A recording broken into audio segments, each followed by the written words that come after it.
What's up and welcome to another Mograph Mocast. I'm Dave. And I'm Matt. Joining us today is our good friend, Mr. Ryan Summers. Hello. And Mograph is a supplement to our site, mograph.com, which is a motion graphics tutorial site with tutorials, plugins, podcasts, and other Mograph stuff. And on the show, we talk about everything ranging from motion graphics to Cinema 4D, After Effects plugins, render engines, doing business, doing taxes, being a contractor, or working for the man. You can email us info@mograph.com. Let us know what you think about the show. Questions, comments, concerns, queries, grievances, show topic ideas, artist suggestions. We're on Facebook, Twitter, Instagram, YouTube, TikTok, and mograph.com. Check us out on all the things. We got some fun TikToks and things coming out, stuff that you don't see anywhere else except maybe Instagram stories or Reels or other places. It's basically the I guess same thing. so. You will see them in other places. So join us on all the things. I'm really trying to get the TikTok numbers up so that we can do some live streams and such. Yeah, that'd be cool. It's hard to be such a niche inside of a niche inside of a niche inside of TikTok. So we want to get some numbers in there. Maybe do some fun live stuff if we can, and just chat and whatnot. Yes. But Ryan is here. We have so much to catch up on. It's been a minute. So much to catch up on, and it's going to be fun. I don't have much in the realm of week wrap up. Just ask Ryan a question, and then we'll have 2 hours filled right there. We'll just go. Oh no, my reputation is growing. It's not good. I don't know. We're working on some great stuff coming up for the fall. Really, that's it. So right now, we don't have a lot of like Ravcock stuff, like render engines and things, but we will be talking to Jules after GTC. Is that the right? GDC. Are those the right letters? Game Developers Conference. So we'll be talking about some of the brigade and other things that are coming down the pipe. That'll be a lot of fun. We got a lot of other fun guests coming up, including some areas like we've been trying to do that are a little bit kind of like offshoots of Mograph, including like architectural and other things. So we don't have much in the render realm today. I do want to say that if you're on the interwebs and you are in Facebook groups for Cinema 4D, there's two different major Cinema 4D groups that people are on. There's the main one, and then there's that kind of other one that tends to get a lot of spam in it sometimes. And I was really getting tired of like seeing all these videos of, can you believe they did this? And it was just crap spam. And so I messaged them and I was like, hey, you need any help with your moderation? Because I'm down. And so now I've been hitting the ban hammer on lots of spammers. So hopefully the spam is less on that Facebook group for those who are, because I know a lot of y'all are following it. I see your little icons up there. So that'll help clean that out. And that's about it. I don't know if there's anything else we really have to address from the last week. Best render engine for pizza. Best render engine for pizza. So we are just going to go right into it with Ryan, and we've got a lot to talk about. You were on for the campfire chat wrap up, which was like a year reunion ago thing. Yeah, maybe not quite a year ago, but it was. Yeah, I think it was about a year ago. Jeez. Yeah. Wow. It both doesn't feel like it, and it also feels like 10 years ago. It does, yeah. Somehow at the same time. Yeah. Was it before NFTs? It might have been. It was pre-NFTs, definitely, because that was one big question I asked during my talk was, I asked like, is anybody happy? Does anybody feel like they have imposter syndrome? And does anybody feel like they're where they want to be? And we started talking about just like motion design as an industry. And people were like, oh, motion design is just everything else but for clients. And I was like, that sucks. When is it ever going to change? What's it going to take? And I remember specifically Noseman was like, well, what are you going to do about it? And I was like, oh, I could make a short, or I could do like a Kickstarter. And then it felt like 2 months later, 3 months later at the most, NFTs just like this platform for doing exactly that just showed up where people don't have to just be. And it felt like for all of its controversy or good or bad, it felt like it was the answer to that question for a lot of people. So, yeah. And last time we were at camp together for the first year, like COVID's happened since then. Of course, NFTs happened since then. And I would love to, when we get to the NFT segment, to really get into, some of your thoughts on NFTs. Yeah. And so even your career in general, I guess, there's been a lot of changes over the last few years. Yeah, I have to almost Camp Mograph to thank, because I at the time, the place I was working at, Digital Kitchen, was like the Titanic. It was sinking. I knew it was sinking. Not everybody else knew it was sinking, but we had a ask there. I think it was like maybe a month before. Like I went to camp, I was told like, hey, we need to make $8 million this year. And I think I had brought in like 6.5 on my own. And it was like, you had 3 months to try to like somehow scrounge up another $1.5 million in business, or something was going to happen. And, you know, like we had a lot of people, we had a lot of creative directors, and I think I brought in one more job, but collectively the rest of the team, we could not cross that barrier. And the company got folded into a parent company. Like we were owned by like, kind of like how Nuke is owned by like a group, you know, like the Foundry is owned by, we were the same way, just as a creative agency. And I found out we were right before, like literally the day before I flew out to camp, that it was going to get folded in. So I was like looking and talking to all different companies, you know, all the same like tech companies everybody's been running to, a couple other studios, but Joey from School of Motion had been kind of like talking to me a little bit here and there. And then I don't know if he sent EJ or EJ just happened to be really good at it, but EJ and I sat down for a long time during Camp Mograph. And I think I pretty much made my decision there after the campfire talk. I was like, I think this is the answer to the question Noseman actually asked me, like, what are you going to do about it? So it was pretty interesting to have that time, have those like 3 or 4 days, whatever it was, to just get away from your computer, but also get away from the politics of like the studio I was at. And it really, it was, I don't think I could have made the decision if I didn't have that time and those people around me to make what, like, for me was very, very different, right? Like I was on this path of like, try to get to become a creative director. Now I'm a creative director. Now I'm trying to save a company. Oh, I couldn't do that. I could just keep on that lifestyle, or I could, you know, fork off and go somewhere else. So I kind of fork off. That was not done, not on purpose. But I kind of have like you guys, you and Mark, to just say thanks for like creating that environment where people could kind of even have those conversations. I have said this from like, basically the very beginning, is that you are our biggest cheerleader for Camp Mograph, and I feel like I owe you a big thanks because you talk about it so much that I feel like this year was very successful specifically because of you, and so thank you for that. I don't believe that, but I'll say thank you. All right. I think the word of mouth that you guys generated, like I think very quickly, like while it was happening, people knew something was going on. I think like you have to still set the context, right? Like how many people were like, "Is this Motion Design's Fire Festival?" Right? And I think we were all kind of. I don't even know if like you guys didn't even like you didn't know what was going to happen. Right? We were very worried as well. Yeah, I don't think it wasn't until we actually got there for the first one where we were like, okay, I think this might work. But you know, it was I kept crazy thinking though, Fire Festival. It was very fast though. Like I think when I forgot who else I got picked up with, maybe it was Brodeur or somebody, but I think even just like as we were driving up and like got out of the car, and it was early. I think it was the day, but it was just when the instructors got there. Yeah. All of us really quickly were like, this is different. There's something like, we're not going to talk about the same stuff we normally talk about. But if we do, it's going to be in a different context. It's going to be like this very like, take a deep breath. Where's our career going? What's like, and so much of it was just like, oh man, you're going to go draw? I remember the first day I just sat like, after we got together and we figured out we were sitting, like I just sat down drawing, and like I was at a round table, like 8 other people just sat down and started drawing. I'm like, this has never happened to me in motion design ever. I've never had this experience. Yeah. It's definitely, I don't know. I've been thinking about it a lot over the past like week or so, and it's like I got to give huge props to Mark because like, I mean, this was his baby, this was his idea. I'm just, you know, jumping on the train, but man, this is it really is something very different and very special in our industry, you know.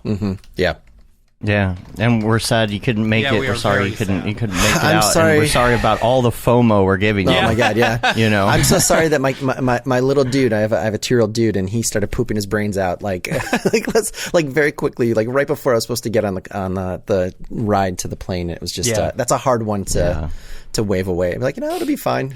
It was the first time too, so with COVID, we missed you. Yeah, I definitely was living vicariously through everyone's tweets and Instagrams. The few that could get through the barrier that you guys somehow erect over the top of Camp Mograph. It seems like it's really hard to get a signal or get a message out, which I think is actually a feature, not a bug of Camp Mograph. This one was a lot better. There was a lot more service. You know, you could, there are a few spaces, especially the indoors. Indoors, you could get Wi-Fi, no problem. Nice. Yeah. So, yeah. But it was great because people still only used it sparingly. Yeah. It's like, oh, I'll post a photo and now I'm going back to what I'm doing. Yeah. So they were like, yeah, this is the unplugged conference, but everybody's still posting stories. I think you want you want to be able to save the cool stories and things, Yeah. That's fun. And the thing is, it's nice. Like down near the fireside chat areas, there was no service, like zero, nothing. And when you were down, like doing the giant swing and stuff, there was no service, So you just kind of you kind of got used to it, and you didn't become so accustomed to picking up your phone. Yeah. So, I think, like I said last week, your phone was a tool and not a necessity. Yeah. Yeah. So that's great. That's cool. Yeah. So. Yeah, so the next one. Already talking about doing the next one, so we'll get you the info so you can make sure you. You guys are setting up on the moon. You're going to do it on the moon. Yeah. Is that where we're going? We're getting on Elon Musk's rocket to the moon. Yeah. To the moon. We got a couple different places we're checking out. One of them we're going to go check out this week, and then another one we're going to go check out in about a month. But I mean, honestly, these are both such great places. It's really they have a lot of things going for them, and some, I don't know. It's such a fine. You gotta. It's a fine line between super rustic and like way too fancy. And I'm worried that I was worried that this last one was a little too fancy, but I think it was perfect. I think it hit right on the nose. But overwhelmingly, people thought the food could be better. Yeah. Getting those surveys back. It is. It does have camp in the name. Like there is an implication that if that's the part that's rustic, it's not unexpected. Yeah. I mean, I liked the food. That was me. I mean, I heard there was a bartender this time though. Like there was no bartender year one. There wasn't a bar. Well, technically there wasn't a bartender. We just hopped in and did it. Yeah, but nice. Next year hopefully there will be a bartender. That is definitely on our radar, so that we can actually have some fun too. That's right. Yeah. It's also Kevin says Camp Snowgraph. it's a delicate thing when you're talking to camps and being like, hey, we're going to be serving alcohol. It is basically all you can drink, and then until everyone decides to go to bed. So, that's a thing that you really have to be careful. You got to feel people out for that. So EJ says, Mograph Iceland or Island? I think Island. Island, yeah. I want to do Iceland so bad. That's what I keep. Yeah. Yeah, but I think that's a little bit. It's Destination Mograph. Destination Mograph. Destination Mograph. Right. That'll be slightly where the water. What? Yeah, where the water flows like wine. Right. Rarely. All right. Yeah. Yeah. It'll be good. We'll figure something out. Yeah, we got keep plans. Everybody updated. I got things up here stewing. Yeah. Ryan, tell us what is your official title? I'm officially creative director of 2D at School of Motion, which EJ Hassenfratz is my peer on the 3D side. But to be honest, we both are just looking at ways to make more classes and get more community kind of built up for people trying to get into the motion design industry or trying to level up. Tell us more about that. What are you working on right now? As much as you can say. So I mean, last year was really busy because I was coming in hot off of Camp Mograph, and I've been doing these open office hours now, I think for like 4 years. Wow. At this point where, you're still doing I still do them. Yeah. I've locked them down to just Wednesdays just cause, I offer a bunch of other stuff through School of Motion, but yeah, like on Wednesdays, for a couple hours, people can hook up with me through a calendar app and just, hang out for 15 minutes or 30 minutes and talk about, most of the time, demo reels.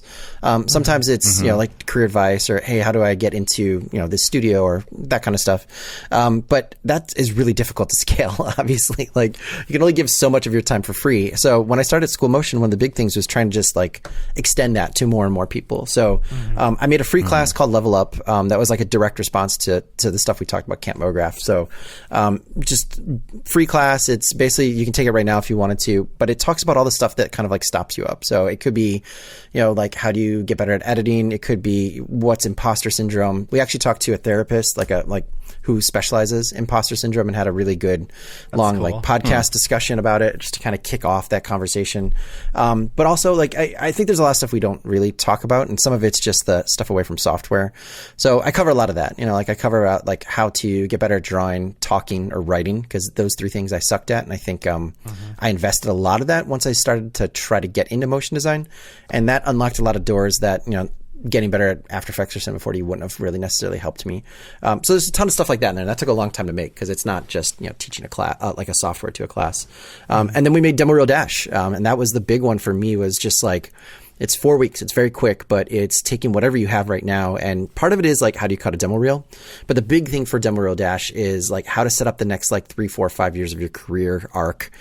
So you're getting the assignments you want, not stuff that's just been assigned to you. And that can take any form, right? Like it could be, like you just want to get better at the company you're at and like level up, like to get into like a art director, a creative director position, or it could be like dropping everything and going freelance. But you need the reel to show you how to do that. But you also need the plan, because I've noticed a lot of people like at like the midpoint of what their career ends up being, they get really frustrated because they're either like not getting the work they want, or they can't move up into like the next level. But it's really hard to like reconcile that, right? Like we don't look at the stuff we make very often, because it comes and goes so quick. Most of the stuff we make is gone in half the time it takes to actually make it. It's hard to think of it that way, right? And maybe NFTs changes that game, a little bit, but I think there's still a lot of people living in the more traditional world of like, I want to get a studio job and then I want to go freelance. But part of that is like actually like, before NFTs, we were all doing one-a-days, right? Or we were telling people, or people were trying to do it. And that felt very aimless and it was hard to keep up. But if you actually, and maybe this extends to NFTs as well, if you actually do it with a plan, like with a goal in mind and like a short term, like a 1 day, 1 week, 1 month, 1 year plan on how to get where you want to, it makes the individual like day of like getting to work a lot easier, because you actually have a goal. So Demo Reel Dash does a lot of that, besides like showing you just enough of what you need in like Premiere to like cut a new demo reel and how to deal with sound and music and what to do with it afterwards too, is a big part of the class, right? Like you have a demo reel, but if nobody can see it or the right person can't see it, it doesn't really mean that much. So those are two big things. And then now, we're kind of, EJ and I think are in the same boat like you guys are talking about. Like this is gotta be the most stressful and most exciting time motion graphics has ever been in, right? Like there's no rules or no expectations on what we're going to do going forward, right? Like I used to always say, nobody knows how to retire because no one has. Nobody knows how to like take the next year, because no one's been in this like bananas batshit world of like motion graphics right now. So we're figuring out too, right? Like from software, from like what to invest in hardware wise to like where can we go with motion design? Like you said, you were talking about architecture.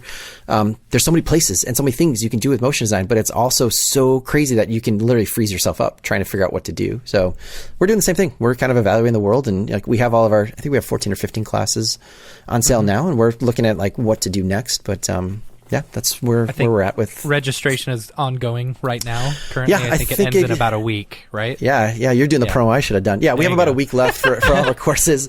I will say, Demo Reel Dash, it's normally offered all the time, but I think some of our courses, not this coming semester that's still up, but the next semester after that, they're going to take a break. And Demo Reel Dash is one of those. So if you were thinking about working on a demo reel, this is the time to actually do it, because it won't be, if you don't get in this session, it'll be another session after that it'll be available. So I know that one's a fairly timely thing for a lot of people. So are all of them on a schedule like that? Like is Level Up on a schedule? Level Up is not. Level Up is, we have two. Oh, it's not. Okay. We have 2 free courses. Path to Mograph, which is like, if you don't know anything about motion design, you can, like, anytime anybody asks like, what's motion design? I just point them there.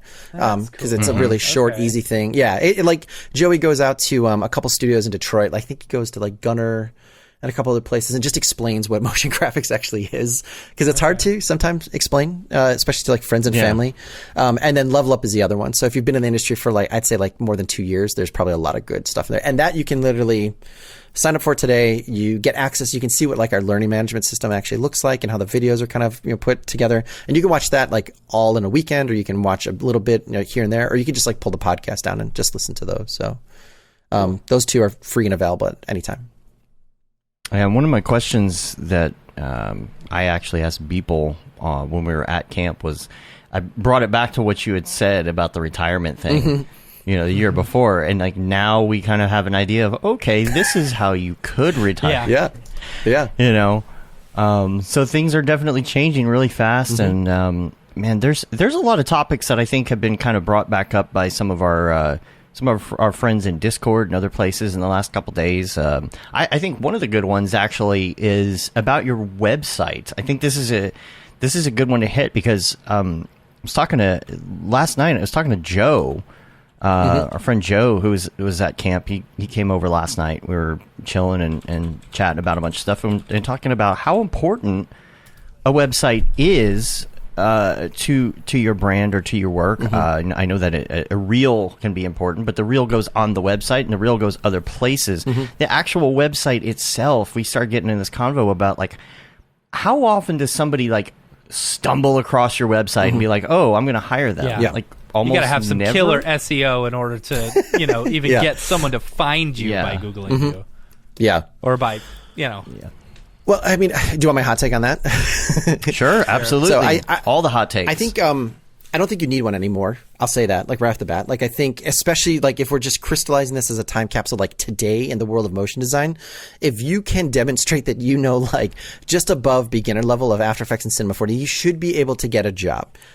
Whether or not you stay employed doing that job or you can extend that into a bigger like relationship or career, that's totally up for debate. But like the ability to post something up so fast on anything, like Twitter just updated their fucking compression today or yesterday. Like I would feel safe uploading stuff onto Twitter now where I would not before if I was trying to like show off my work. But like the fact that like it was bad, it was awful, and it's gotten better. It will get better. But like, I will say you don't need a website, right? I don't think you need one if you just are like, I need to get a job right away. What can I put up somewhere that someone can share it to the right person? Like you can post video on LinkedIn and immediately get access and connect. And like, if you work around with people to get your stuff in the eyes of people that can hire you tomorrow, right? Like I've said this on so many places, but the amount of calls I get at School of Motion from studios that either I've worked at or I've never worked at, every single day, like, can you find somebody that is just reliable and trustworthy that I can grow, but I need to hire staff and I can't find anyone that either wants to go staff or in terms of like freelancers, like certain specialties that like if you knew certain things,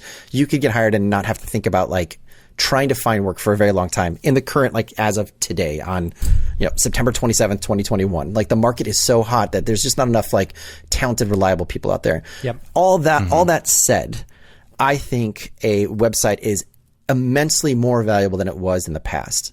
Because they're so easy to make. Like if you have a Creative Cloud right now, I never thought I would ever say this, but while I was making Demo Reel Dash, Adobe Portfolio is absolutely pretty amazing. It's not fully featured. It's not as like nice as Squarespace or even something like Wix, but it basically uses Behance. You can upload anything to Behance, and Behance will act as your content management system for up to 5 free Adobe Portfolio websites. And they're fairly customizable. It's drag and drop. Like I said, it's not as like exhaustive as like what you can do with Squarespace if you have a developer friend.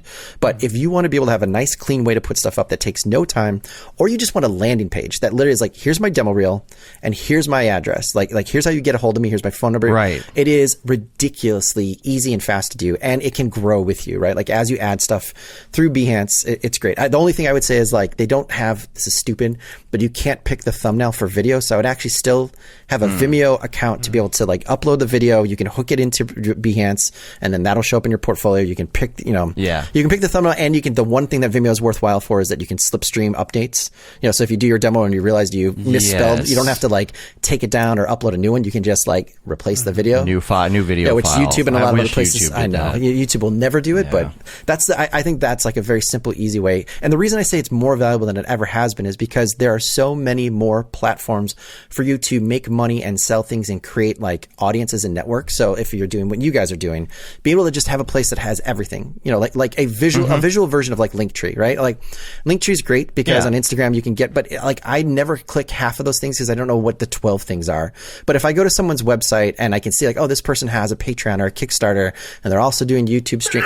Like it gives me a sense of what your full, like, I hate the word brand, but your full offerings are that like Instagram or like Twitter will never do. So I think they go hand in hand much better now that there are NFTs, right? Like you can actually have somebody discover your work because of LinkedIn and then see that you're actually are an artist selling and making NFTs. And maybe you don't get hired, but you get talked about in a different way, right?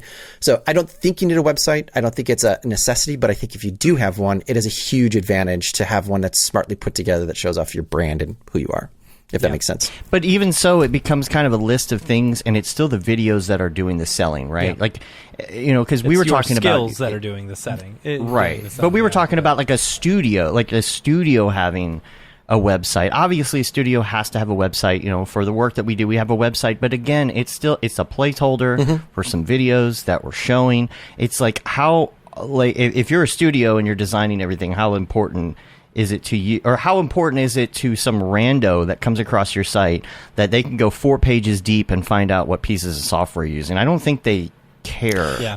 In my opinion, as a studio, I still think I think we live in really weird and interesting times, right? Like PJ Richardson over at Laundry, he's getting so much more work now because he's personally posting in a way he never did for his entire career up until maybe a year ago because of NFTs, and even right before that, actually, like he's posting his own work to like really good traffic areas, like he posts to LinkedIn when he makes a new piece of art.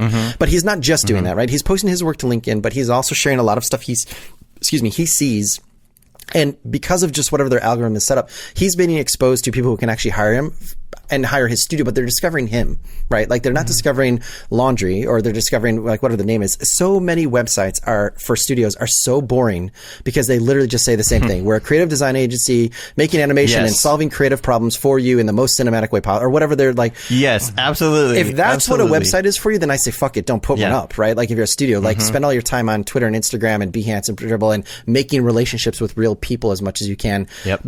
But if you are going to try to do something different and actually explain what is the reason to hire you versus someone else, then I think a website, because what'll happen is like someone sees something you've done and they don't need that, but they like it, right? Like maybe they don't need the weird Houdini sim that you did, but they like your point of view or the color palette you chose. If they go to your website and see what you need there in that front page on the first like grid, then I would say a website is still useful, right? I wouldn't put as much work as most people used to on your website if you're a studio, because I don't think people are doing that. But if you do have like a stuff like page, right? Like here's my stuff, or here's my experiments, or here's my lab, like, and that's connected to the weird shit your studio puts on Instagram, or the stuff you're doing outside of work as a team. That stuff sometimes is actually what's like a differentiator for people that are trying to hire studios now, right? Like if it doesn't just look like every other studio I've ever worked with, that actually can make a big difference. Like I know just personally, like right before I was finishing up, I was getting the question all the time, why is it the same? Why does everybody look the same on your website? Like, I know that that's a weird thing to say, but like DK was pretty white, pretty middle-aged, and pretty bald, right? Pretty bald dude. Yeah. Like it just was. And glassesy. Right. You can only have so many people that look like Chad Ashley and I. When you walk into the room, when the studios and the brands that you're working with have worked really hard to diversify as well, those questions come up. So if your studio can actually demonstrate, like I look at a studio like Newfangled Studios. They're in, I think in Boston, but they recently rebranded and they redid their website, and they've always been very diverse and had a really interesting story. But now everything speaks to that. Their logo, their copy, the way they talk about themselves. They used to have a website that was like a laundry list of, here, please hire us for anything. Here's everything we do, even though their work was stellar. But the website did not represent like the quality and like what expectations you get from working with them. Now it's much more simple. It's much more clean. It's much more obvious who they are as people. I think if your website can do that, then yeah. But if your website's just going to be the generic run-of-the-mill 5 years ago boringness that just here's a grid with my 20 jobs. I haven't updated my demo reel in 4 years. I know. Yeah. I mean, I think there's a lot of people in that position though too. Yeah. Like, I mean, it's a good place to be in because that means you're getting tons of word of mouth. You're getting just repeat clients and whatever else, and you don't even need to go explore that. Yeah. I think 4 or 5 years is probably a good idea to go back and refresh. Yeah. But or it's at least a reminder that maybe you should like make some new stuff too, right? Like if you haven't done for 4 or 5 years, you're either so busy that you don't need one, or you've been doing the same stuff and you don't want to make one, or all your work is NDA and you can't actually post anything new. That's our problem. A lot of the work, like 90% of the work that we've done over the past 2 years has been all NDA, It's like, all right, well, so we've either got to create something ourselves or, for ourselves, specifically for our reel, or we got to find some non-NDA work. Can I ask you a question about that? Is most of the NDA work for like the same 1 or 2 clients, or is it spread out across like a wide range of clients? It's pretty spread out. Yeah. Okay. Probably, I mean, A good. I mean, there are some clients that are a majority of a lot of business we do that are NDA, but it's a lot of NDA stuff. Because that's the scary part, where it's like if it's NDA work with the same one or two clients, if for whatever reason that client goes away or goes dark or goes cold, then it's like, oh shit, do we? It's always a concern. Yeah, we had I worked for a company. I worked for a studio before Dave and I jumped off to do our own thing. I worked for a studio, and 90 to 100% of their work was all from Samsung. And they were like expanding and expanding and doing more and more work for Samsung. And then the whole Samsung phones blowing up on airplanes thing happened. Yeah. And they ended up going out of business because that was their only way, their only client, really. I mean, that's... And we've done, like, tons of... we've talked about before that we can actually say that we have worked on the Madden video game. Yeah. What in we public, can talk about, we can't say more really? about that. We can't show anything. We can't say what we did. Like that's the extent of it. Yeah. And so that's tough because it's like there's some really cool looking stuff, but we just cannot show specifically what it did. Now they let us show clients behind the scenes, right? But publicly facing, that's a hard thing to do when.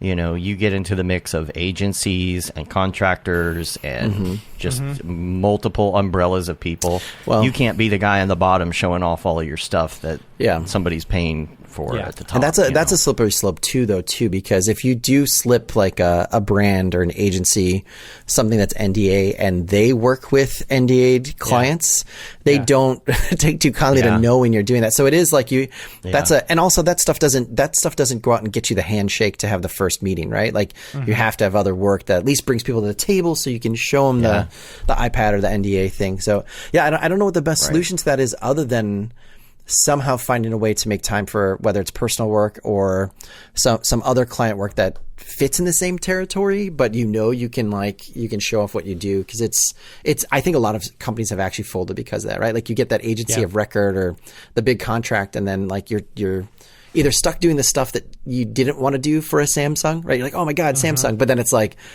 that's why they give you an agency of record, because they're like, you have to videos. do. Yeah, exactly. You're not doing the cool like Houdini Sim like new TV announcement, and you actually get a reputation where you get discredited from having to do that because you're pigeonholed into the explainer video. So it is. I think business development as like a philosophy and as like a concept is something that, as all of us who are starting like 1 or 2 person shops that are maybe growing into 4 or 5 person shops, like that's something that's going to have to be part of the discussion. Like you don't just go with whatever's here right away, even as a freelancer, right? Like how many people listening to this, they're a little dry for a while in work. You take the first thing that comes up, and then the job you really wanted, you get the phone call the day afterwards or over the weekend where you're like, of course you do. Well, I can't say no. Like it's like cosmically guaranteed that that's going to happen. Yeah. So like, I heard at Dash Bash, like just the word no was kind of like the theme, like in a lot of different ways. People were saying, say no to work, say no to like work-life balance inequities. I feel like that whole just concept of like learning when and learning that you are allowed to say no is actually like another skill set beyond everything else that we do. I don't know. I get where people are at with that, and like, for example, me and Dave, we're in a really good place right now with our business and stuff like that. We can easily say no to clients that are coming in if we don't want to take the work. But it's easy to say that when you've got plenty of money in the bank and you've got all these clients come in. But then you want to talk about some kid who's fresh out of college who, is just trying to pay his health insurance. It's like, they're gonna take whatever's thrown at them, Yeah, I feel like at times I feel like say no to this, say no to this, say no. It's a very elitist way of thinking. It's like I have spent 15 years building my career, so now I can say no. Right. When that doesn't help the person at the bottom who is just now getting into it. Yeah, it's definitely it's a response for a specific crowd, but it also, like, I think the big thing about it is just letting people know that that it is something you can do just holistically as an artist, right? Sure. Like, I know so many people get hired at a studio and then they don't think they can say no because they're there.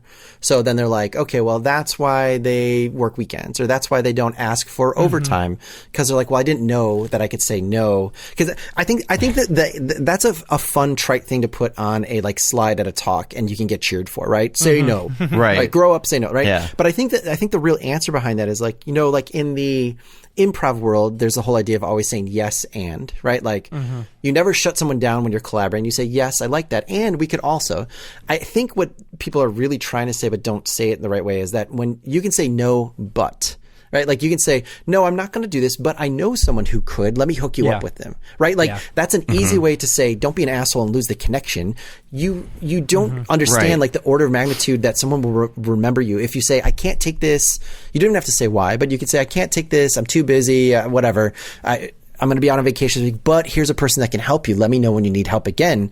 That is a much different way than just grandstanding and be like, oh, just say no, because you can. They remember you for being the helpful person that helped them figure out that problem that they had. Yeah. Even if it wasn't doing the work. Well, and that's I honestly think this is a lesson everybody has to learn too late in this industry if you're trying to stick around for a long time, is that what you're really trying to prove to people or build with people is relationships, not that you can justify your day rate, right? Because that's what opens up the bigger opportunities. Like, it took me 2 decades to learn that I wasn't learning how to talk so I could just go and make the art I wanted to. It was actually the opposite. I was making the art I needed to so I could get in the rooms to talk, to be able to get the work I really wanted, right? Until I actually learned that, like, how fast I can crank out some animated type doesn't really matter more than like the $500 or $600 I'm getting for a day at that time. The fact that I could talk intelligently about something that the client needed a solution to, and when I started learning that I need to get better at that, so I could get in the room to prove it, and then get permission to be in the room by myself with the right clients. When that happened, I was like, oh, I used to always hate the people who didn't do or didn't make, but actually that's how they got in the room to do the stuff I want to do.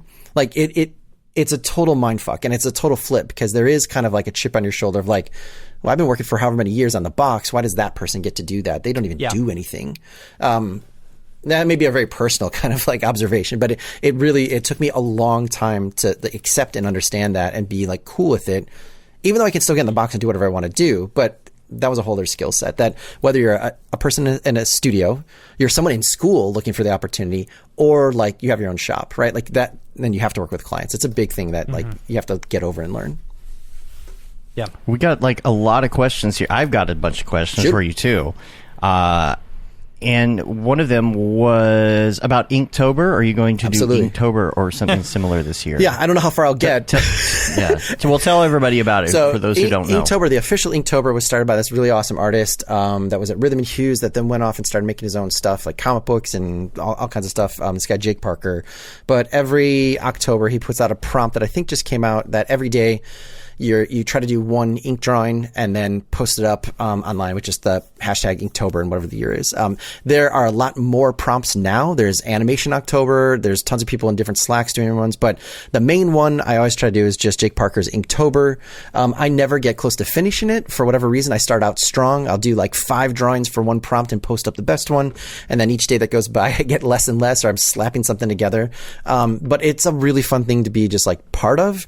You shouldn't feel stressed to like, if you miss a day, you miss a day. It's fine. Like, there's literally no one keeping track, but there is a lot of like reverse kind of like pressure from people that are like, I'm not doing Inktober, or F Inktober.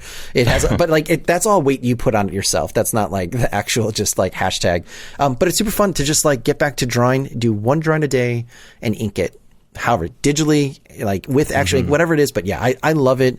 I think there's lots of ways to expand it. Like, you can actually just do it. I think somebody just said it here. Like, you can do it on a timer. Like, you get 30 minutes to do the drawing and 30 minutes to do the ink, because that forces you to just be like, really. Or like I one year I did like, at the furthest I ever got was like, whenever I got behind, I literally just found like a reference, like a piece of reference, and I didn't trace it, but I just literally did a drawing off the photograph, and it went so fast. Yeah. And it helped me kind of like shore up stylistically stuff I was having a really hard time doing, right? Like, I had a hard time trying to figure out how to make something feel flat and graphic, but also volumetric. Like, I love Mike Mignola, but I also love like Ryan Lang, who draws like for Marvel, and he makes stuff look almost like it's 3D. How in my brain do I reconcile that? Just by doing a drawing every day with that goal in a short amount of time off a photo reference, it's amazing how much we know it when we do motion design, right? Like the more you do it, the better you get, and the more like the synapses open, you learn how to connect things. But just sitting down and giving yourself the permission to just do one drawing a day is, you don't even have to show it. I think the showing it part freaks people out, but even if you just kept a book and then at the end of all of it, or you did all the drawings on one sheet of paper, like little drawings, and at the end of all of it, you just take a photograph and show what you did. Like even that's an easy way to kind of like take something from it. But yeah, I love Inktober. It's super fun. And is this real paper? Does it have to be real paper? No, there's no rules. Like people used to, like 3 or 4 years ago, people started arguing about it's not Inktober if you're not using ink. I'm like, F that. Yeah. Like if you do it in Procreate, you can use Procreate, whatever you want. Yeah. Procreate, Photoshop, like whatever. You can do collage for all I care. And just like if you're authoring something, if you're taking something and turning it into something else, fine, man. Like it doesn't matter.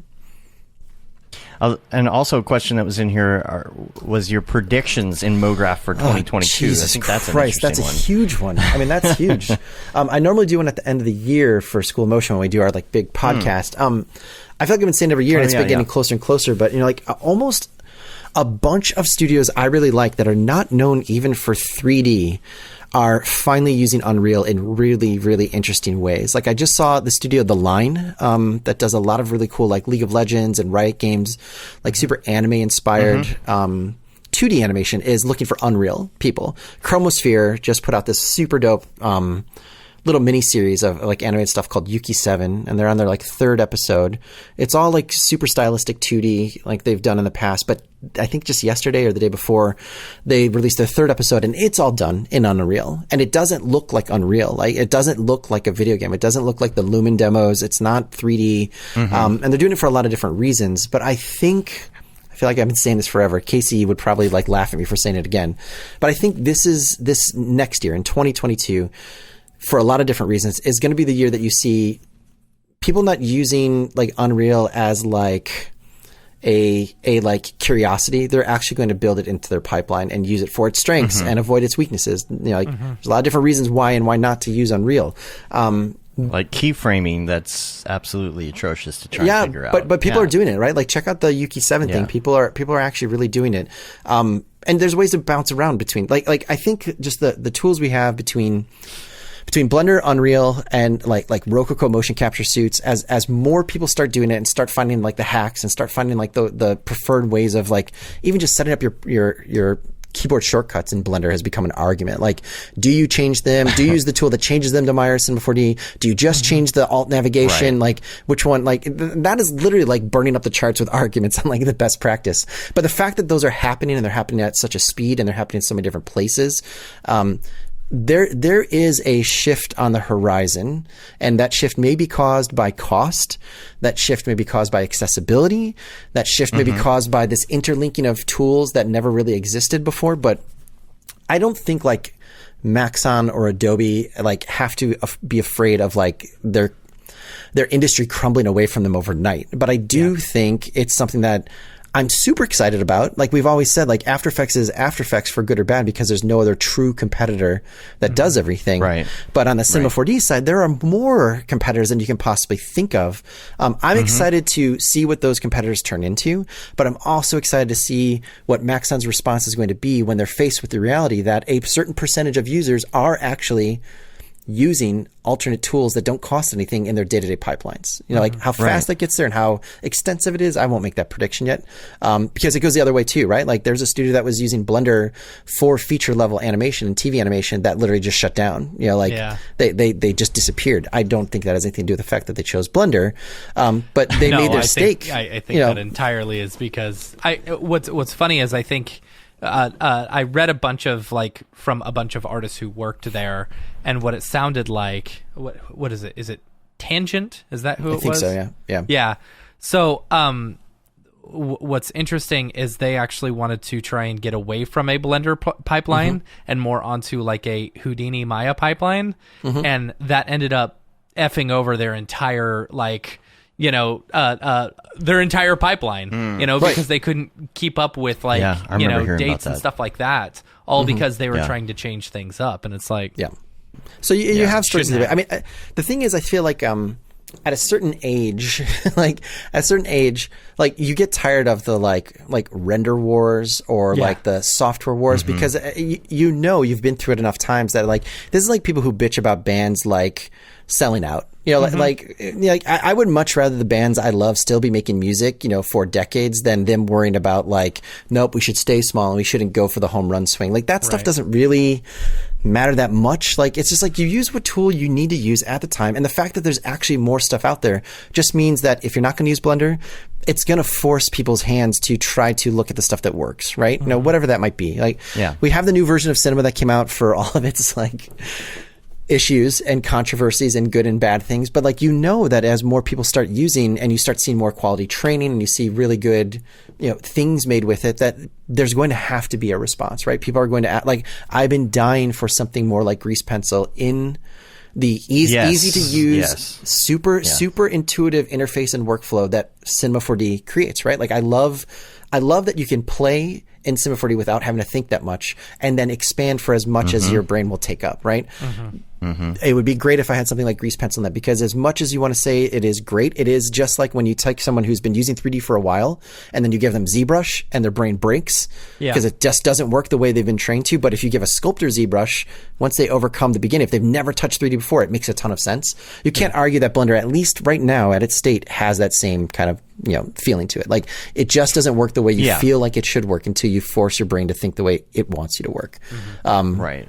So, I mean, and there's a generational thing too. I know a lot of kids are starting with that, and that's kind of why they're, you know, and I think it was it Andrew Price or somebody who was talking about the search queries that he was seeing on certain things when COVID started. There's a lot of honestly bored kids who said, I'm going to start learning Blender because it's free. And that's why you keep hearing, did you know Blender is free? You know, like well, I mean, it's easy for us to like make fun of it because, you know, we're, you know, in a place where like everything's because we're old. Well, I mean, whether or not you're old or not, like the tools are codified, right? Like the thing I've always been worried about that motion graphics would just equal Cinema 4D plus After Effects. Like that scared me. And I think that's why stuff looked the same. I'm excited that's getting blown up, but like there's a direct runway where like a kid gets into Roblox, then they start getting into Minecraft, and then all of a sudden Blender has appeared. And then that's why like when I talk to colleges every couple of weeks, right? Just to hear what they need and what they're looking for in terms of education, and the amount of schools that are having students show at the door now that are like, oh, you guys teach Cinema 4D? Why don't you use what the pros use? Why aren't you teaching Blender?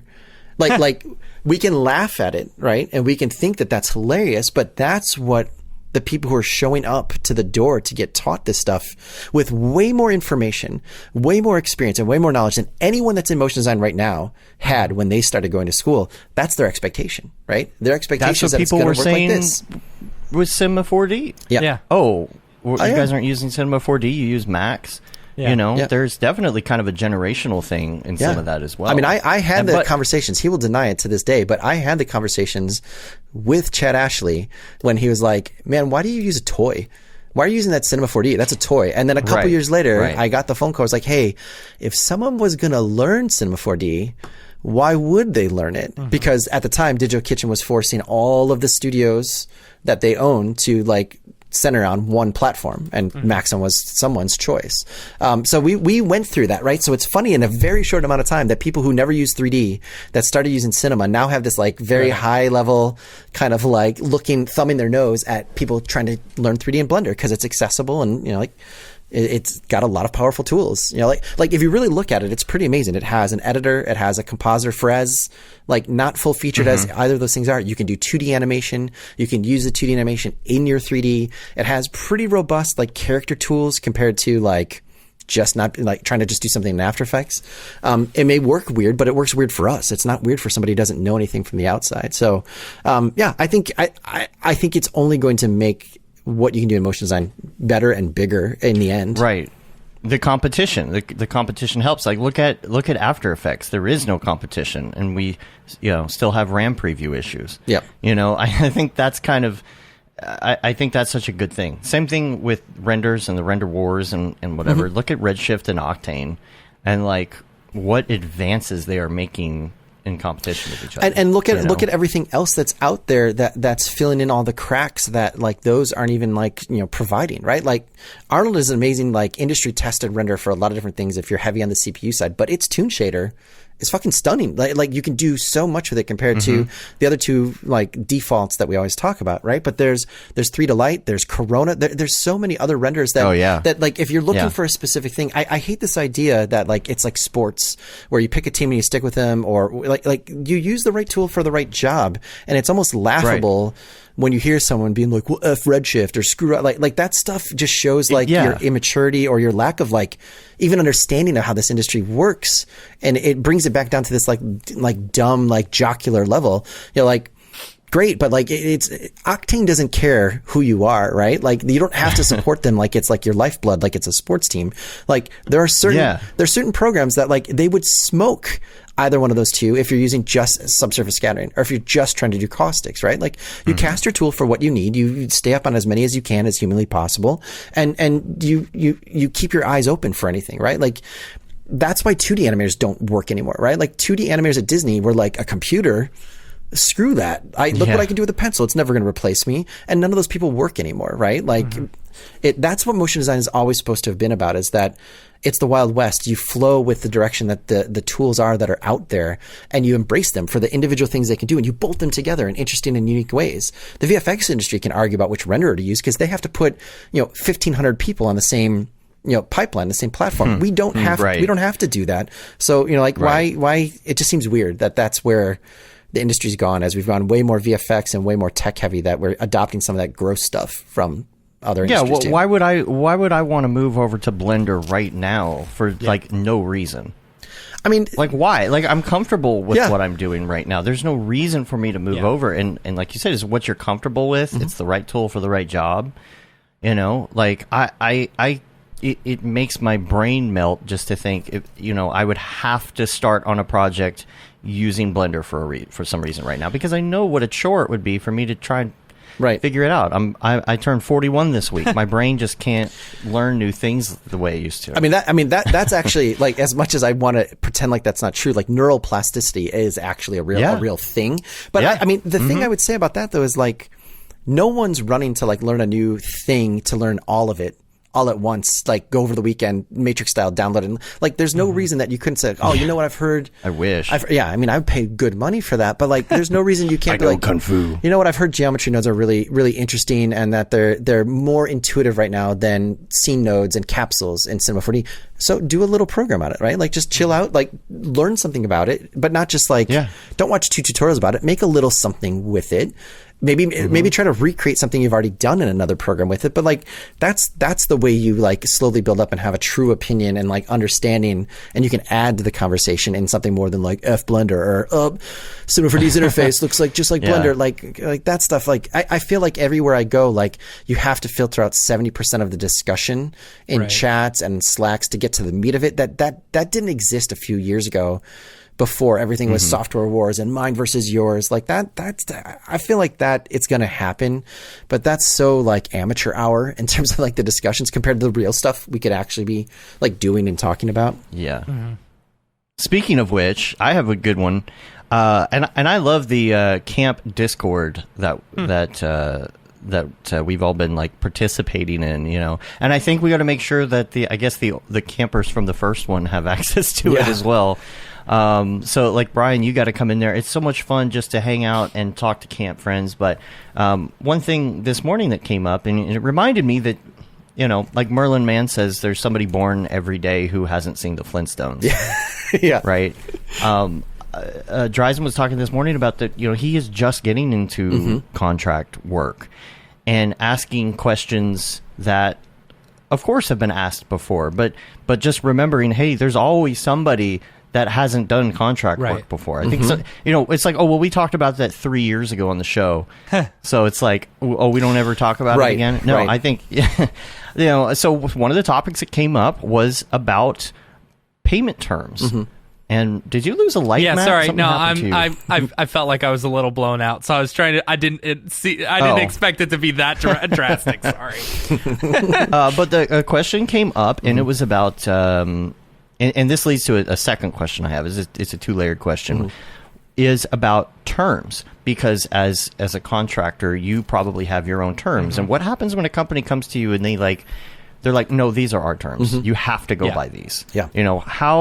how do you sound like an asshole if you're like, I'm sorry, that's just not my terms. Like, I'm sorry, I do 30. I mean, like, I think that's not 60. I think that's the difference between like being a pro-am and a professional, right? Like, you have to defend yourself, you have to protect yourself, and in this industry, you're not just protecting yourself, you're protecting everyone that comes after you, right? Like being mindful of that thing you said before about, oh, we are a continuum of people that like, it's not just this one generation plowing forward. We now have another 1 or 2 generations behind us that we have to lead the way appropriately, or we're as bad as the people who came before us. I like that. You're laying the groundwork for the people that are come after you that never happened because there was no one before you. It's like our duty or our honor, not just to protect ourselves, but to set the expectations, because otherwise you turn in the VFX industry where every bit of work is commoditized. You really are just a tool. There's never going to be a union there. There's never going to be anything that has any kind of like rules or restrictions. We have to use our leverage now with the people who need us, especially today. Like, again, September 27th, 2021, we have the leverage to say, nope, this is what the rates are. This is what the expectations are. No, you don't get free overtime. No, we do have kill fees. Nope, you're not going to hire me on a job because I'm a cold body filling a warm, or a warm body filling a cold seat. We're not working the weekends. Right? Or I'll work the weekends. Yeah. If that's up to your personal decision. I'll work the weekends, but it's for double and it's 2.5 times. And I'm sending that in a deal memo up front, right? I have a lawyer that I can call that can represent me if this starts to get out of hand. Like those basic things that like you have to treat it professionally now as a business so that everybody else already has the groundwork laid for them, right? So nobody else will ever try that again. And then we also tell people in forums like this that you do have permission to leave a job. You do have a permission to ask for a kill fee. You do have the permission if someone books you for something that you have no right doing, whether it's too hard or it's too advanced or it's not in your skill set, to say, hey, you booked me for 3 weeks, find something else within your system to put me on. I'd be more than happy to work on another project or assist on something, or if you need help with the pitch. But if you don't, then I want a kill fee for half my rate for half the time that you booked me for, or whatever you feel comfortable, right? We're not a union that has strict, and we never will be a unionized workforce that has like strict rules and regulations, and we can argue till the sun goes down and comes back up again whether or not we ever should, but we can at least set like basic expectations for like how we expect to be treated. So yeah, I think like those kinds of conversations need to be continual and easily accessed in terms of like where, and we have to pass it down. Like that's there's so many industries, even in the VFX industry, right?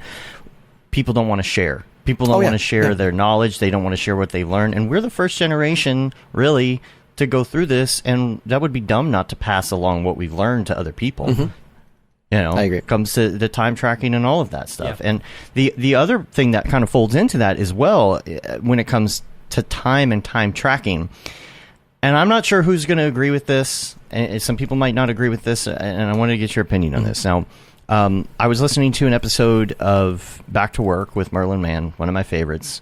I quote him all the time. But they were talking about time tracking in general.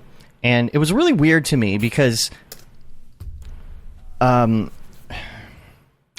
Benjamin was asking Merlin Mann about time tracking. And he said he wasn't doing anything like super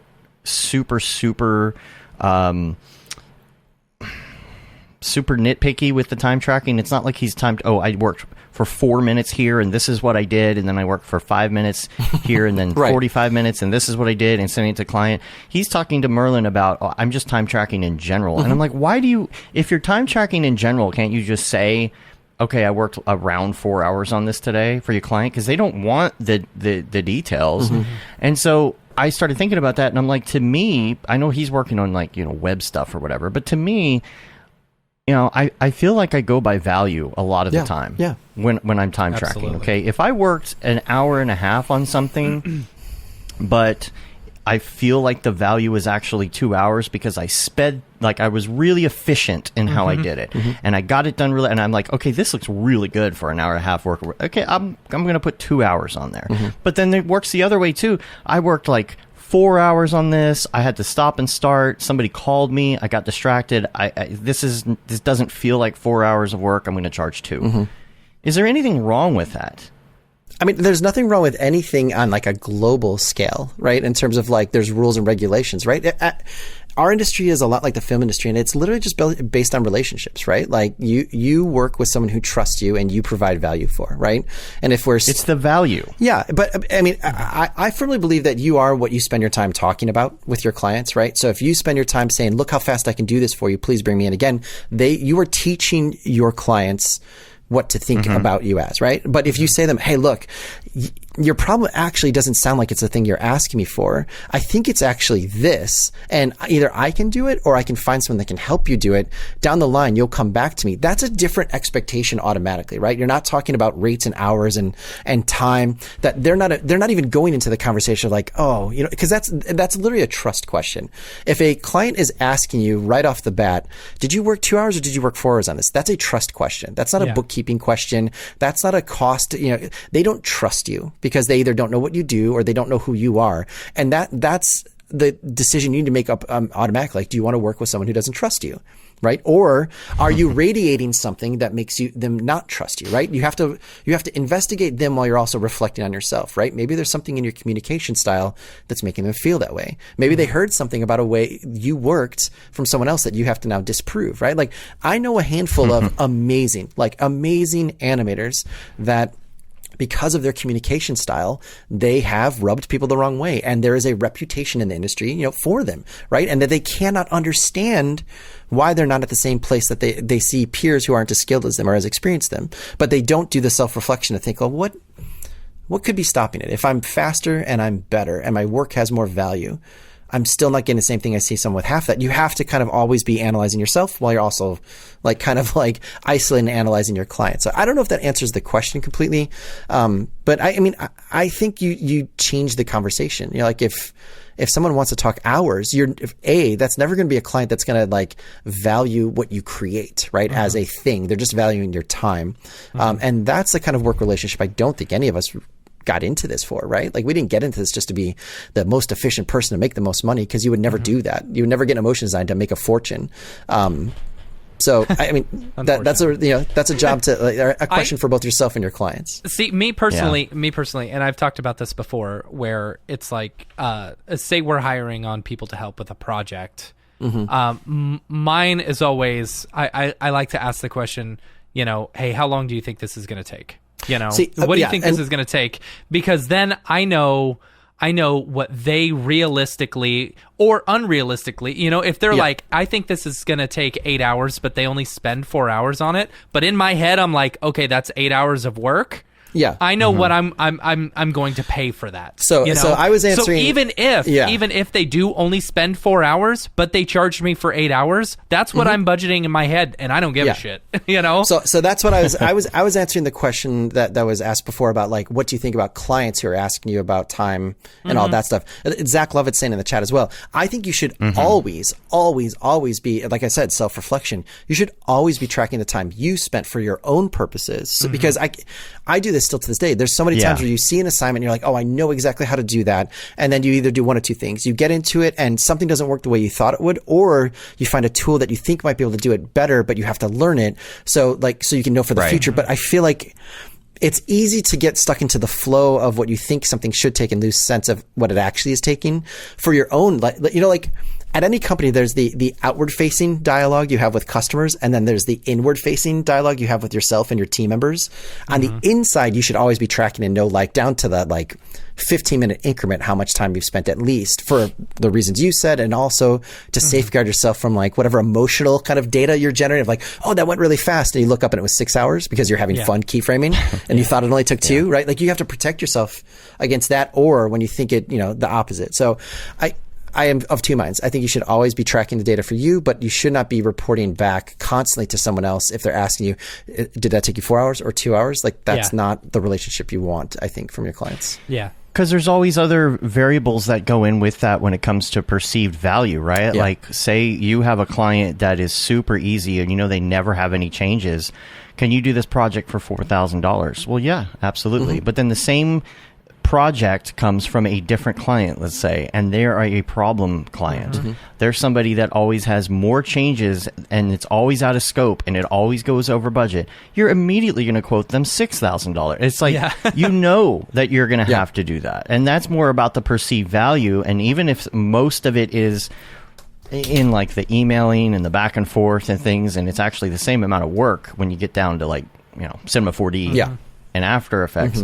Again, that comes to perceived value. It's like, I know I'm going to have to spend 2 extra days doing conference calls or having them pass it to their figureheads in their company, and then they change something, or versioning, or prepping the file after it's done for someone. I mean, I think the thing that's important to remember is that so you're doing work for value for someone else, right? But a studio now and these days, for the most part, is like an import-export company, right? They're importing your skill as an artist who can create something, and they're exporting by repackaging what you made with a bunch of other people out to someone that has a perceived value.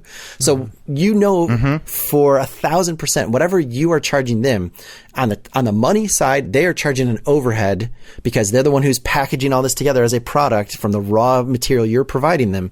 That like they're going to make money no matter what, right? Because the day you actually open up the Excel spreadsheet and see what the rate is you're being charged for from a studio you're freelance or staff at is the day you decide you need to up your rates, right? Because by nature, by physics, it has to be significantly more. Maybe it's 25% more. Maybe it's 75% more, right? Like when you become a creative director, the big moment of reckoning is when you realize, oh my God, I thought I was charging $800 or $900 a day. They're charging $1,500 or $2,000 a day for my time, right? But you also, whether you're worrying about the money or not, you should be doing that same calculation for overhead on your time, right? Like, just like you said, like, because you need to protect yourself from a bad client, or you want to take advantage of a really great client, right? Like that client is going to be happy no matter what if you provide what they need. Yeah. If you know you can do it faster, you should be planning and taking advantage and looking for more of those situations. So protect yourself before you wreck yourself. We have one client in particular who literally, in his eyes, I guess we can't do wrong. It's like the second we send it, he's like, yeah, looks great, render it out, we're good to go. And it's like, I started off giving him a discount. It was back, a couple of years ago. We gave him a discount because that's what he was used to paying, or with other people, and he was like a friend of someone. So it's like, okay, that's fine. At no point did I ever raise my rates with him because it is such an easy client that it's like, we do the work, no changes, it's easy, it's good to go. So I have a question for you when you do that, though. I have a question for you. When you give a discount on your invoice, do you still list it as a discount with the full rate on the line item? Not for this particular client, but for every other client. I would say going forward, give a discount. Yes, we do that. Because that at least, because there's 2 reasons why that happens, right? Because if they do fall in love with you and they're like, oh, what can I do for you? I can't give you any more work. You can always refer to that line item in the actual, like the bid or whatever you fill out. Say, well, you know what, I didn't want to make a big deal, but I've been giving my discount rate because I wanted to work with you. But now that we're working regularly, you trust me, I'd love to like reduce the discount or have a plan on going forward so we can hit my full rate. Or what happens, like we were saying earlier, 9 times out of 10, someone leaves in billing and someone new comes in, and you have an opportunity to leverage that to be like, hey, look, we've been working together. I no longer am offering the discount. And you don't even have to say it that way. You just, the next time you bill, you take the discount out. And 9 times out of 10. That doesn't give them the opportunity to say, oh, well, you only charged us this much per hour last time. Yeah, exactly. We have one client who we give a big bulk discount to, like it's like, okay, this is a pretty big project. We'll lower our rates just a little bit, and we mark that discount in there. But every other project that they give us, if it's a smaller one, we're like, oh no, full rate. Yeah, exactly. I mean, that goes to the freelancer equation of what I think a lot of studios are doing now.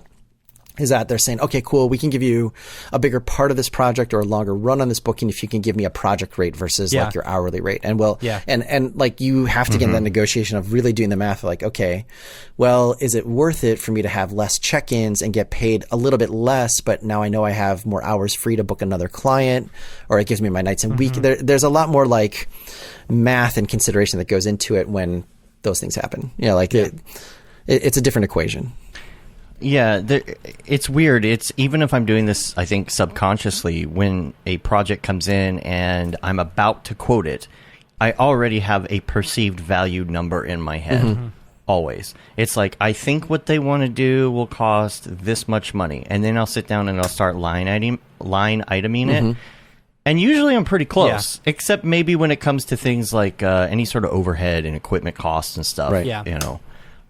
But for the most part, you can usually feel something out about what it's going to cost. We've got a question here in the chat. Can we talk about revisions? I'm salary and the only video motion guy in the whole company. Is it common to have 5+ revisions on every project because it's a creative killer? Yep. I mean, yes. And that's the thing. Like, here's the thing with if you're salary and you're working for a company, like you have no say in the amount of revisions that goes on. Right. What you're, and I don't want to sound mean, you know, I mean this in no disrespectful way, but when you are a salaried employee who is working for a company, you basically, you are the one. I don't want to say you're a button pusher because that sounds mean, you know, but that's kind of the way it is. It's like, okay, because there's still creativity involved, you know, but you are the one who is creating the videos, you know. The end client, you're probably, you know, 2 steps away from what the client is talking to versus the person who is, you know, the creative director or the salesperson or whatever, you know. So of course it's all going to come down to multiple revisions, and then you've got the revisions of the internal team, you've got the revisions from your creative director that before even the client sees it and stuff, and we deal with that too. You know, but with the client's client. With the client's client, and then the client's client wants to see that, you know, and it's like, okay, you know, it's. But for us, if it comes to like more revisions than 3 revisions, then it's out of scope and it's more money. That's for the thing, you as salary, that's up to your boss, and hopefully you have the type of boss that is going to fight for you, put their foot down and fight for you. Right. You know, well, you're I think what the nice way to say what you're trying to get at is like you. When you take a staff position, you're trading on creativity for security. It doesn't mean that you're not going to be creative, but you are, unfortunately, a lot of times in staff positions in companies where you're creative, you are considered a tool to finish something or to accomplish something, right? And especially if you're in the situation that I think this person's talking about, is that they're the only video motion person in the company, so you have no true advocate, right? Like you have no true person who understands what it takes. Yeah. So then it really becomes like the onus is on you to start doing the investigative work to figure out where and why the constant revisions are company. And that's where you start picking like how you're going to do your internal networking. Like a lot of people think you have to stop networking once you get a staff position, and it couldn't be further from the truth, right? Like to advance or to get a better quality of like work-life balance, your networking almost goes into like boosted mode, but it's in a much more narrow like focus, right? Like you need to find out, like, is this coming because there's someone who doesn't know the questions to ask from the client? Is this coming because it's just from the source from the client and it's bothering everyone, right? Like it could be something where you're like, oh, you know what? Our client just doesn't know what our process is, or they have a language deficiency in terms of understanding motion or graphic design. That becomes an opportunity, right? It could become a learning moment that you can actually teach someone a tool that they can actually get better at, right? And you're helping them. And it's a much slower role, and that like objectives are way less clear, but you don't have to just sit in the seat like, all right, I'm just going to take it 5. I mean, that's why nobody stays staff, especially in this like environment where you need to. Yeah. You know, but I think there are still opportunities to be had in terms of like, it's not on the box stuff, but you're learning that kind of gray area, kind of like soft skills of like, all right, now you have to really be a problem solver. Why am I getting 5 revisions, right? Where is it coming from and why? And do I have anything to offer, you know, like to help that out? Like, can I alleviate it by helping someone else, not just myself? I have worked that. These can be learning moments too. I've worked that staff position where you are literally the only person, you know, who understands what it takes in order to do. That's a video. what I was. And that's a hard place to be in because, like you said, Ryan, there is no advocate for you. Yeah. You know, they don't know what it takes. They don't get it. You know, and how frustrating sometimes.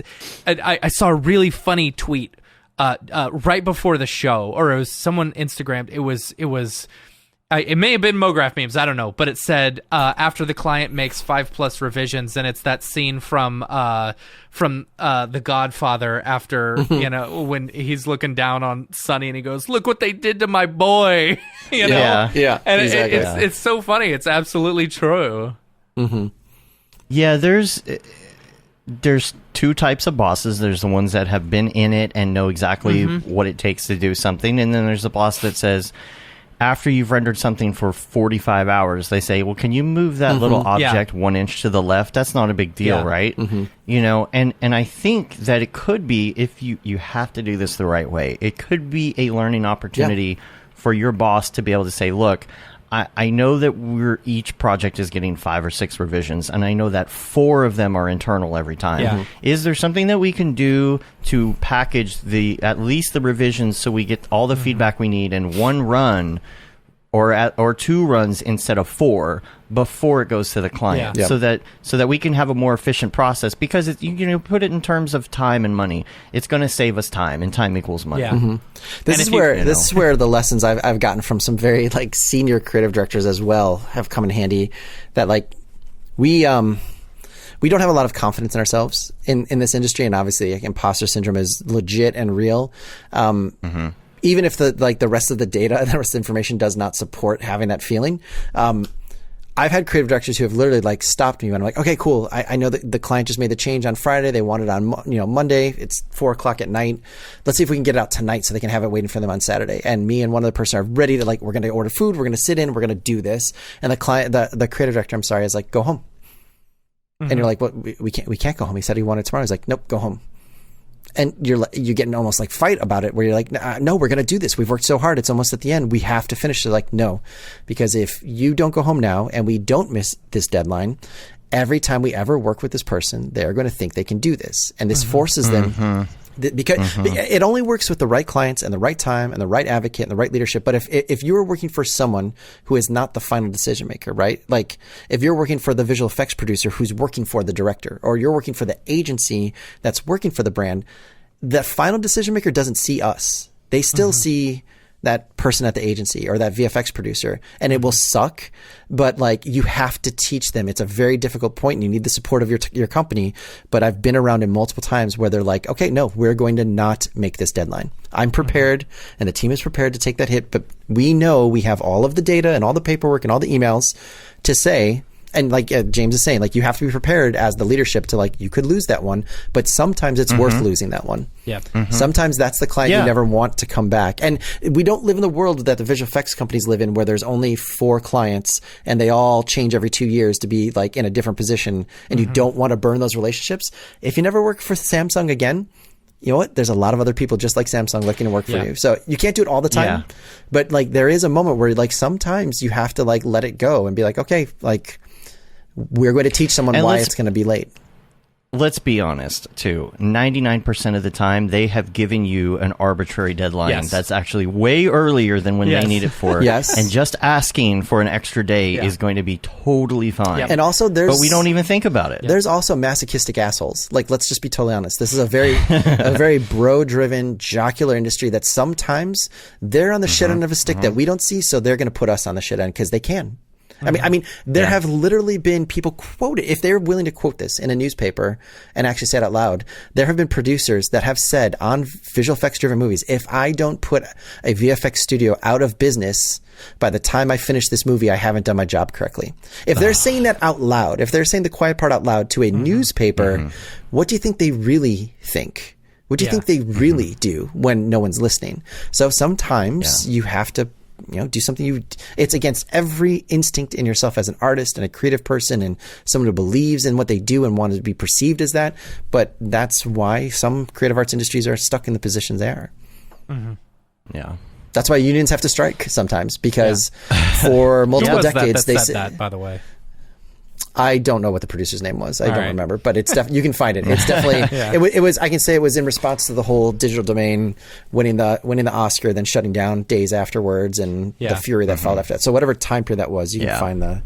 But it's why IATSE is going to do a nationwide strike right now in the film industry, and everyone's not going to make anything for weeks, if not months, because for multiple decades people were just indoctrinated that you work until you're exhausted, you go sleep under a table for an hour, and then get back up and do it again for 16 hours. So shut up and get back to work. Yep.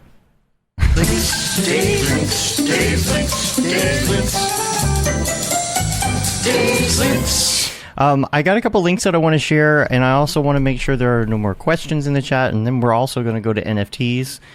We don't want to take up too much of your time today. I can't believe how fast this time has gone by. I know. I know. It goes. That was the shortest hour and 20 minutes I have ever lived in my life. I feel like we did get a little late start. I feel like we only talked a little bit.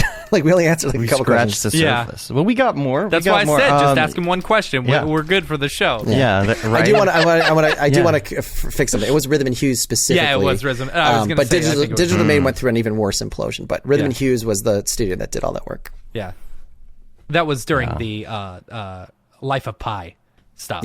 Yeah. Well, I'll switch over to these links real quick, and then we'll come back to any questions that come up in the chat here. So go ahead and get those in. And the first one I wanted to link to Jags. He's got this this extended like blog version of his Camp Mograph experience, which is super cool. So make sure you get on that. Check that out. It's like 8 minutes long.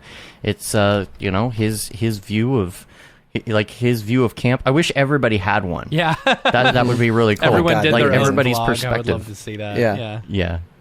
Like what they did and all of that. So make sure you check that out. And also, this is kind of an old link, but I wanted to mention it. I've had it in the list for a couple weeks, and I skipped over it by accident. Is the British GQ video on Beeple on Mike Winkleman, and it was just good because it kind of goes behind the scenes. It's a little more than the usual, Mike Winkleman, what is an NFT? Like, he gets into some stuff. He shows his facility where he's doing some NFT stuff, all of that. It's a nice little mini deep dive.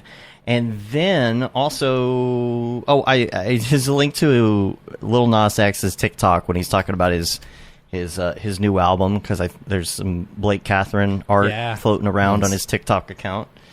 He did deliver his baby. Oh, good. If anybody was interested, he's already put off the weight so quick.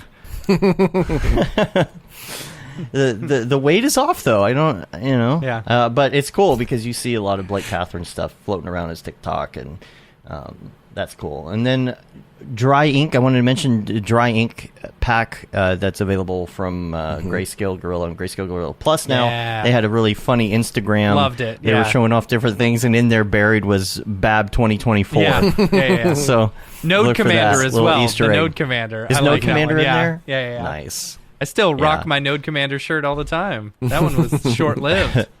I got like 4 of them because I had to keep on reordering them to see if the line weight was good enough, Yeah, that was weird. Nice. Yeah, I've got some extra Node Commander shirts floating around.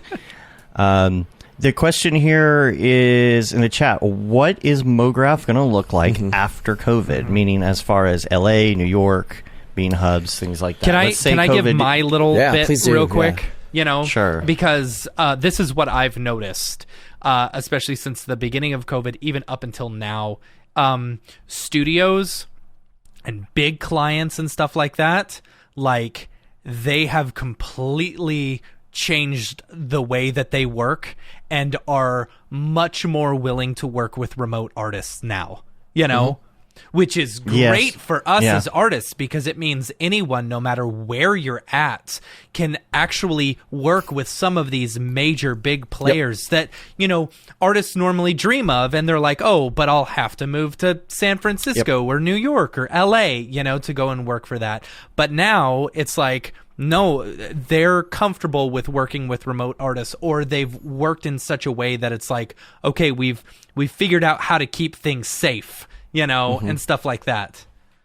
Yeah, I wholeheartedly agree, and I'd go even further. I think studios are now finally comfortable hiring staff remote anywhere based on the needs, because studios can't find people freelance, let alone staff. I think the only, and it pains me to even say this out loud this way, but the only potentially positive thing about COVID going longer than everybody expected it to is that it's forcing more and more studios to shed this whole, you have to be in the same room kind of idea that maybe there are times when it would be nicer too, but there's no reason with like the fact that we're having this long conversation, that you can be in Discord, that I can stream my screen to a creative director to do check-ins at any time. It has its own drawbacks, but I think distributed rendering, the fact that everybody has really fast machines, that render engines are getting quicker, that the ability to kind of send this out to all different places is happening, that all of this is really pointing to when COVID goes away, if and when it does, that this is not going to go back. We are not waiting for a time to go back like everybody's waiting to go back into movie theaters, that this is the next normal, whatever that means. Like, it's going to change. I also think, though, that we have to be careful about it because the industry is also reacting very quickly, right? Like, maybe it's happening more at the tech companies and it's going to filter into us. But right now, when this first started, if you were staff and you moved, like if your company let you move somewhere, like to, get away from all this stuff, if you're in LA or New York, and you're like, we want to keep you on staff. You're like, I want to move to Austin, or I want to move to Idaho or wherever. Everybody was staying at the same rates, right? But I've already started hearing that there's already salary adjustments and day rate adjustments being made at the higher end, right? At the tech companies that are hiring hundreds of people that can do the data analysis, understand like, well, you know what? Your cost of living is like dramatically less than what we were going to pay you in LA. So you can stay on, but there's going to be some adjustments made, or even more likely, just like when you're hired. I don't think it's going to affect the average day rates for just motion designers freelancing for a long time, because I think this talent drain is going to stay for a while. I don't think all of a sudden when you can go out and start shooting live action, that means there's going to be less motion design work. I think we are at the cusp anyway, and people are learning that you don't have to deal with a lot of the aggravations of dealing with live action. The inflexibility, the ability to art direct something to the last second in motion design is a lot easier than it is with live action. So I don't think like there's going to be a sudden drop or a readjustment in terms of the amount of work that's out there, but there's still going to be a ton of seats. But I do think that it's not just all, like positiveness and happiness. I think there is going to be an adjustment going back in terms of like, there's also the problem that you're available 24/7. There's an expectation that you have to be available. Okay, if you're going to be remote and you're going to be sitting next to your bed, if I really need something, you better have your phone next to you because I'm going to call you, right? Like that's not everybody, but it's happening way more than it was in the past. So I think it's like 95% better, but that 5% is still like something to be concerned about or be aware of. Yeah.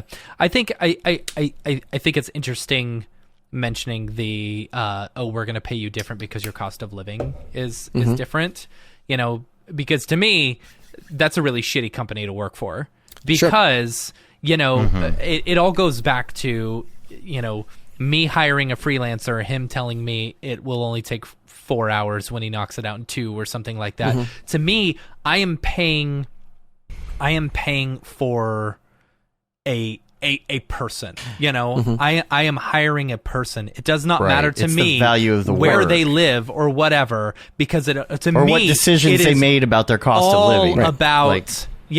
It is all about having that person available to me, not about where they live. I think that's really shitty that a company would do that. Hi, my name is Sashia Dumont. I'm a writer, actor, and filmmaker. Hi, my name is Paul Robinson. I'm a director, DP, and filmmaker. We are the creators and hosts of the Go Gorilla Filmcast, an online source for all things indie film. We are a husband and wife film team and co-owners of Send 3 Productions, and we started this podcast for filmmakers like ourselves who were producing on micro budgets with skeleton crews. Go Gorilla is a weekly podcast that features various talents in TV, film, and web series productions. We've interviewed filmmaker powerhouses like Kestrin Pantera, Richard Raymond, Alex Ferrari, Cassandra Ebner, and Ryan Connolly. Amazing actors like Hannah Ward, Lou Taylor Pucci, Chris Wataski, and Eileen Gruba. Groundbreaking cinematographers like Jody Lee Lipes, and Jessica Lee Gagné, and many more. We also offer weekly reviews of our favorite films and shows, which vary from low-budget first-time filmmakers to A-listers and everyone in between. Go Gorilla is proud to announce that we have officially joined the Mograph Podcast Network. So if you love filmmaking as much as we do, tune in every Sunday for a new episode of the Go Gorilla Filmcast, your source for all things indie film. Now available on the Mograph Podcast Network. I don't think it's right. I don't think it's right, but there are examples of it definitely happening, right? Like if a lot of people are trying to run away from like working for a motion design shop to go to a tech industry, whether that's, whatever it's Apple, Facebook, Google, X startup that has tons of VC money, they are in the process of doing that, right? Like they are, because they want to push people back into the physical locations to justify the fact that they have crazy rents and that they have crazy overheads that they can then charge for, right? But if all of a sudden it's like, well, you have people distributed everywhere, what am I charging all this money for? I want to see your books, which sometimes when you get a job with the right client, you literally have to open up everything. You have to literally justify, okay, you're paying a creative director, 2 art directors, 6 people. Why am I getting charged this much in your line items, especially if you're not holding a place that I can go and interact with them. Like, you can't assemble the troops because you don't have a space for them. Like, I'm not saying it's right, and I don't think it's going to happen like immediately to every single motion design shop, but it is definitely happening in the tech sector that a lot of people are celebrating about going to, working and getting out of the motion design industry to get those high rates. Yeah. So, I mean, I agree. Like, and that goes back to the conversation we were saying at the beginning. Like, you are not being employed just for your ability to hit a day rate. Like, you are theoretic. Like, at today, right now, what is a studio compared to what it was 5 years ago, right? Before, a studio used to be comprised of creatives making bespoke art with technology and techniques that you couldn't get anywhere else. But now all that's gone. We're all using the same computers. We're all using the same software. From the outside looking in, it looks like a studio is basically just the history of your brand. Yeah, but what's a brand? What's a brand if those people aren't even physically like connected? Like, I think this is my short way of saying I think the leverage is highly on the independent artist to go out and make more money right now and go out and get it while you can, because it will find a way to return to some type of normal. If that's less or more, I'm not going to predict that. But like when I sat at, for anybody who needs a shot, Imaginary Forces, I could understand why Imaginary Forces was who it was, because it was a collective of people that were all sticking together because they were better together in the same room collectively day to day, because they were shared knowledge. They were having shared experiences. They had shorthands. I would work with an editor and a flame artist and a live action shooter every single day. And we were faster and better and smarter and more creative. But when you blow that up, and at any day you're working with any connection of any kind of random people, what is an Imaginary Forces? What is a digital kitchen other than the machines and the history, the demo reel that says you should trust us? We still have the same people, but like, if you don't, like what a studio, a big box studio actually is a very curious thing in a time of COVID to me. But if you get enough people, creative people working on something special, even if they're remote, I mean, there is value to being in the same room. I'm not discounting that, but if you get those people in other rooms, like that can still, your brand can still succeed because you're picking the right people to work with remotely, and you're bringing in the right people. And also on the topic of the pay, it's like, let's say you lived in LA and your rent was $3,500 a month, and you went and moved to North Carolina because the cost of living was lower, and now you're paying $800 a month in rent. You shouldn't be penalized for what you're making based on making a good call to go lower your bill. Or even moving. Shouldn't. I've heard of people moving to Texas or moving to Florida because there's no, state income tax, and it's like, these companies should be happy that we're moving to one of these, states, so that they're not having to pay the state income tax that comes along with having an employee there. You shouldn't, but you have to remember at the same time, I'm not talking about like motion design studios, but I'm talking about big companies and agencies. At the same time, they have a team of people in the accounting department that are actually calculating how much money they've saved in air conditioning for the last year and a half to decide how many people they're actually going to invite back versus the savings that they've incurred over their 20 different places. Like, you're not dealing with the same kind of human being that you and I are, right? Like, it's a different classification of like people who are making these decisions. So like data driven only. Well, and there's also just people who just don't think that you're worth what you're worth no matter what, so they're always going to look for ways to cut it, right? Like, we know that that's a definition of a bad client at some point down the line, right? Like, there's people who are going to pay the least they think they can get away with.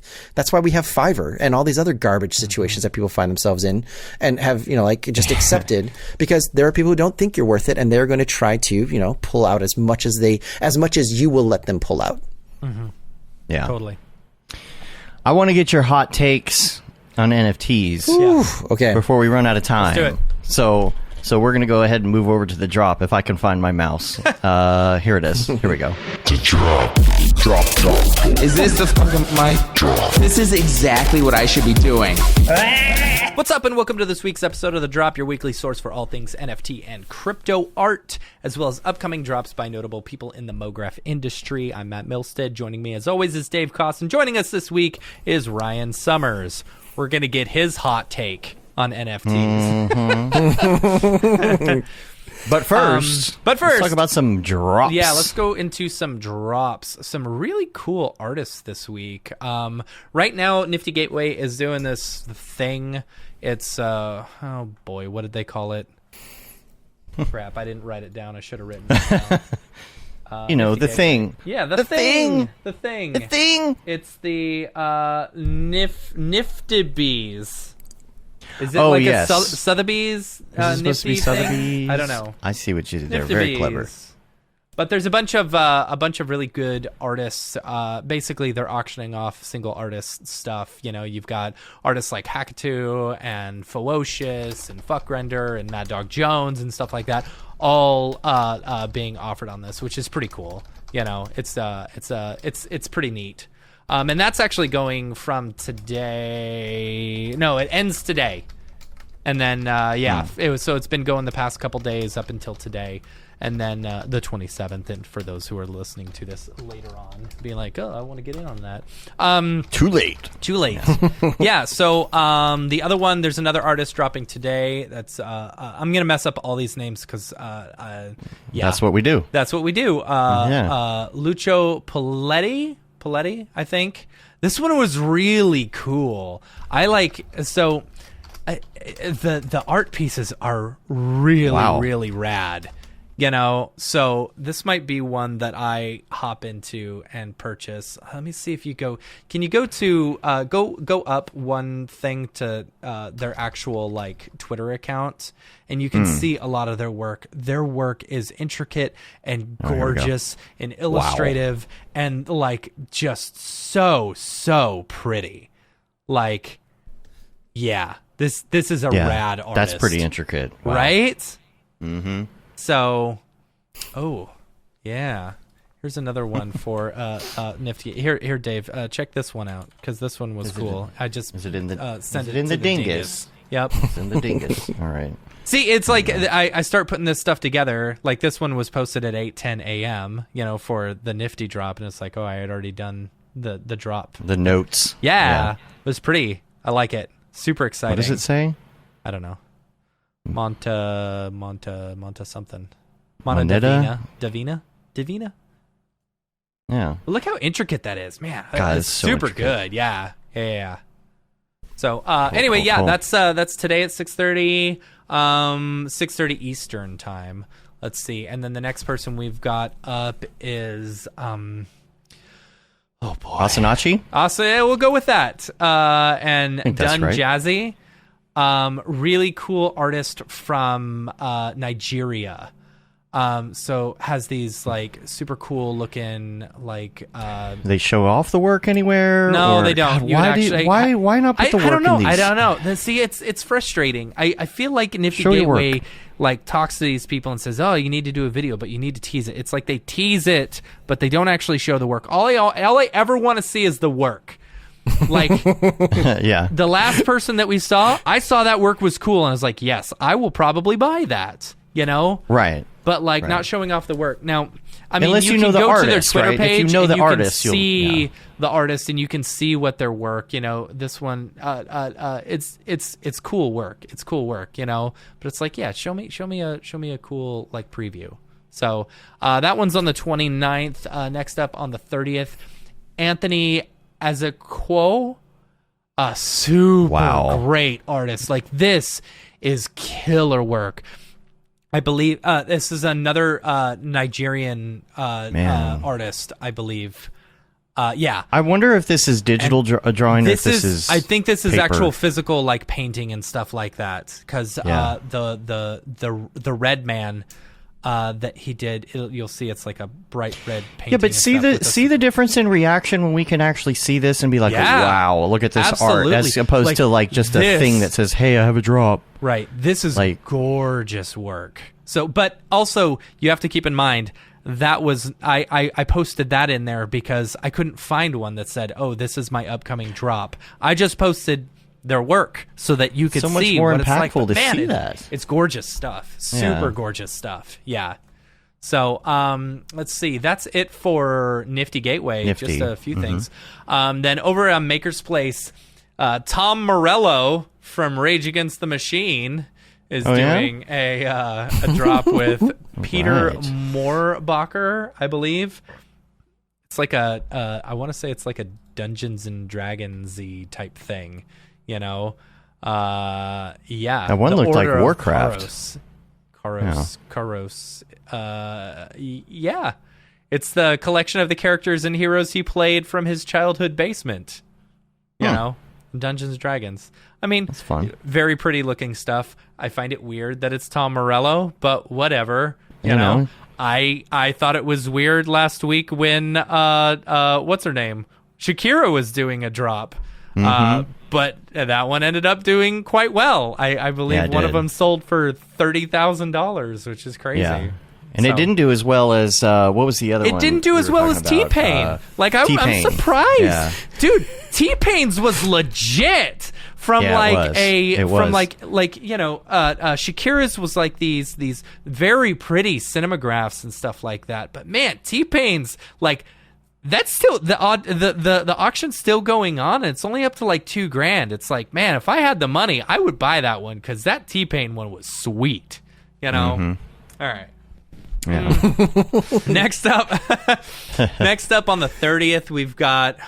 I'm gonna say that it's probably Sergeant Slaughtermelon. I believe. Then you skipped Tyler Gordon. Did I skip my Tyler? good sir? Oh, I did skip Tyler Gordon. Okay, yeah, and actually, I want to talk about this because I'm annoyed by this one. I'm sorry, Tyler Gordon. Tyler Gordon is doing a collaboration with Common Spirit Health. Common Spirit Health is a Is it a brand? Yes. Oh, yeah. It's like a healthcare provider. And it's like, WTF. Okay, so next we're going to get like Blue Cross Blue Shield along with someone else. Yeah. And it's like, really? Does Common Spirit Health whatever... Anyway. Taco Bell and Slipknot. I mean, and J.P. Morgan Chase. J.P. Morgan Chase along with Ferocious. Right. I don't know. Yeah. It's like... Yeah. But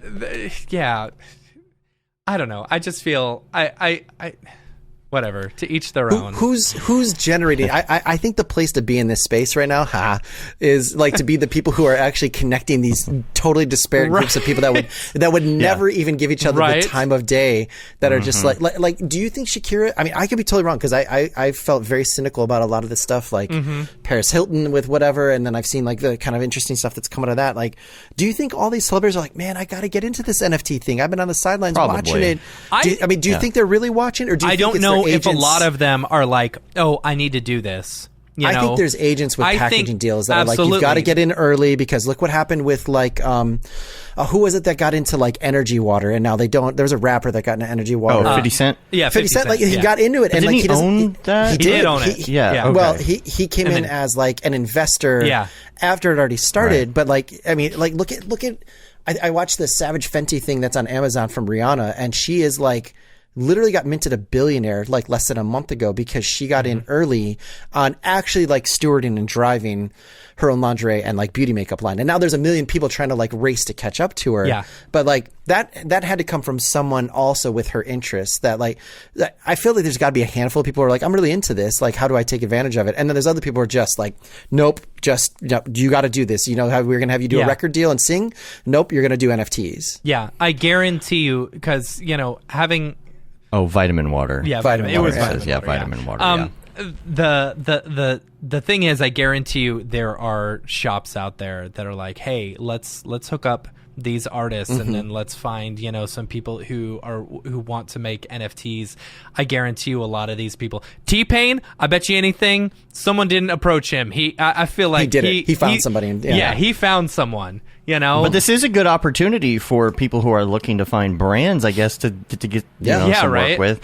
I mean, personally, I think I'm going to hit up CVS's nice brand, cornflakes, and see if we can do a collab. Right. Absolutely. Dude, Dorpy needs to get on that Kibbles and Bits and be like, oh, that Kibbles and Bits. Yeah. That's right. I think it's a good idea. Awesome. Right?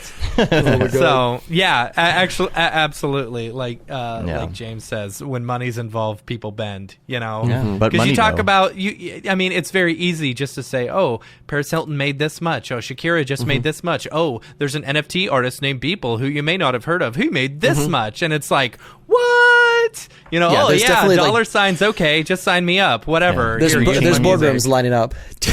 Meanwhile, then you have the them not realizing that, oh, they're also going to have to pay the record label and stuff like that, and they're going to end up coming home with like $20, right? After the record labels take all their money. burning whatever kind of authenticity they have as actual capital too for anybody if they ever want to do it again, right? Like I don't feel like this space is going to have a short-term memory for a lot of this stuff, right? If somebody genuinely wants to try to get back in, like, but you were the one who did this. Like, wait a second, like it feels like there is like you're either in it or not, and you're either taking advantage of it or you have like a honest an interest in just in the artist as well as yourself along the way. Absolutely. Let's see. Oh, you got one more. Yeah, I got one more. Sergeant Slaughtermelon. That's right. Let's go back to Sergeant Slaughtermelon. This one was cool. So, reading the description, it's a project in creating digital art with glitch aesthetics, sometimes using processing scripts that are altered or coded from scratch, which is pretty cool. So, really? Like creating generative art and stuff like that by doing coding. I think that's rad, Like that's a new, I don't know. It's cool. I feel like that goes well with the NFT space and stuff like that. Yeah. So community. We got some community here. Gotta talk about Paul. Yeah, let's talk about Paul. So our good friend Mr. Paul Robinson, our original fan, has been killing it in the NFT space, and I'm super, super happy for him. He just released a 3-part NFT. It is, you can get all 3 parts on Maker's Place. Right now, while there's still some left, I think they're getting sold pretty quick. So, let me see. I love the concept of the choose your own ending thing. That's just really cool. Yeah. I love that concept. That is cool. Yeah. And I'm trying to look it up, but collect them now. What are you trying to look up? I'm trying to actually look it up, but Maker's Place's search is awful. So there's only like 7 of each. It's an edition of 10, and there's only like 7 left, and he just dropped them just like the day or two ago. So get in while you can. Super cool stuff. I love Paul's work. Yeah. So I also wanted to talk quickly about there's this thing, and I'll put a link in the notes for this, and it's another random NFT like collectibles thing that is just I don't understand it. It's one of those things, but people are doing it. There's a TikTok where this one guy who was showing it off. His name is Niftiest. That's his name on Twitter. I'm sorry, not Twitter, on TikTok. And he's talking about the fact that there are now these NFTs that are like collectible lists. All it is text. And if I could find a shot of it somewhere here. So, for example, think about like titanium ring, war belt, just like chain boots, pendant, and it's just a list of text. I feel like these are people's seed phrases. You're buying, you're buying these lists of text, and that's the NFT. And it's almost like there are these text of collectibles. Maybe it could coincide with a game or I don't know. Dungeons and Dragons. I don't understand. So you're gonna spend $1,000 on 5 pieces of text. Whatever. All right. Okay. All right, we'll go with that. If you guys don't understand it, I get worried because I feel like this is where everybody who has the worst inclinations about NFTs, like they feel justified, where they're like, see, and they just start pointing, like that's what I meant. That doesn't make any sense. Like, but the thing is, like when you're doing NFTs, sometimes you hear something like that. I mean, the thing about NFTs in general, when you hear about NFTs the first time, you're like, it's what? And then you're like, oh, I get it. So maybe these text things will make sense down the line. Yeah, maybe I'm just not cool enough to understand. But we'll see. We'll see. Check out that TikTok. Follow that dude. He seems pretty interesting. Maybe he's got the answers. Yeah. Maybe it's him. Maybe he's the engine driving it all. Yeah. What does Dorpy think about that? What does Dorpy think about that? I don't have any comments from Dorpy on that, but I think he is supposed to show up at any point now. Right. Oh, there he is. Oh, there he is. Oh, Dorpy, what a surprise. I wasn't expecting you. How's it going? It's pretty good. Yeah. I'll make this quick today because I got a lot going on in the bark round. In the back. Oh gosh. The bark round. That was a good. That was a dad joke / pun. That one's probably the worst one you've had so far. Okay, keep going. I'm working on a new Lego NFT right now. That's my new deal. Okay. Well, I can't call it Lego or I'll get sued, but it's a bunch of Lego dogs in 3D, and it's called Everything is Possum. Oh, gosh. I feel like somebody's already done that. That's it's ready made. Everything's possum. Yeah. Stupid poses. Yeah. It's really time consuming to get all the bricks placed just right, but I guess you could say I'm building up to it. Just I can imagine EJ's face right now while he's typing. Okay, I gotta go. My lunch is almost ready. I can smell it. I'm cooking up some Wolf brand chili. Oh, gosh. Okay, bye. Okay, bye. I think we have to license Triumph the Insult Dog to come on to be on Right? the opposite that side would of the be window. hilarious. Yeah, he needs a be good. cigar. Yeah, I'm running out of dog puns after 30 episodes, so you're just gonna hear some really bad general puns. Yeah. Just pull from my dad jokes for that. I did enjoy the So- Wolf brand chili. That was good. Yeah. Any other NFT things we want to talk about before we get out of Bone here World today? that we talked about last Yes. week is actually dropping tomorrow, so that'll be fun. That one, and then you know what? There was one other thing that I wanted to talk about, and I thought this was really, really cool. Where is it? Okay, it's called Boss Beauties. This was another Boss one of Beauties. those collectible ones. BossBeauties.club. It was cool. It was basically these, the NFTs, the generated NFTs were like CryptoPunks or, the Visitors or something, where it was all these successful women looking, NFTs and stuff like that. Let me see if I can send you the link. I got it. The Here you OpenSea go. collection. Yeah, click on the OpenSea collection and you kind of see what it is if it'll actually load for me. But There we go. it's very cool. It's like all these professional women in different different careers and stuff like that. I don't know. It was pretty cool. And that one blew up really is quick. cool. Like the floor price for it is already 0.29 ETH, which is crazy. It was really cool. So good to see that one happening. These are as well. cool. Yeah. Yeah. What are most people using to generate this kind of stuff? Like, is there a lot of scripting and stuff going on? Are would people doing a lot of this stuff assume so. manually? Seems like a lot of work to get all that, Because you look at these in particular, if you use this one as an example, a lot of them have the same hat or the same flower. It's just like these mix and match combos. I'm just wondering how people are going about creating these without having to just kill themselves. I mean, I would assume you could code them all together. So I'm sure you Somehow, can code something yeah. in order to create a whole bunch of generative things. Yeah. I bet people have I bet a lot of people have a lot of different systems to go about.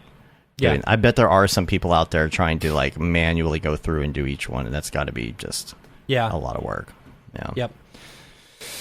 Yeah. Ryan, anything? You got anything else NFT wise?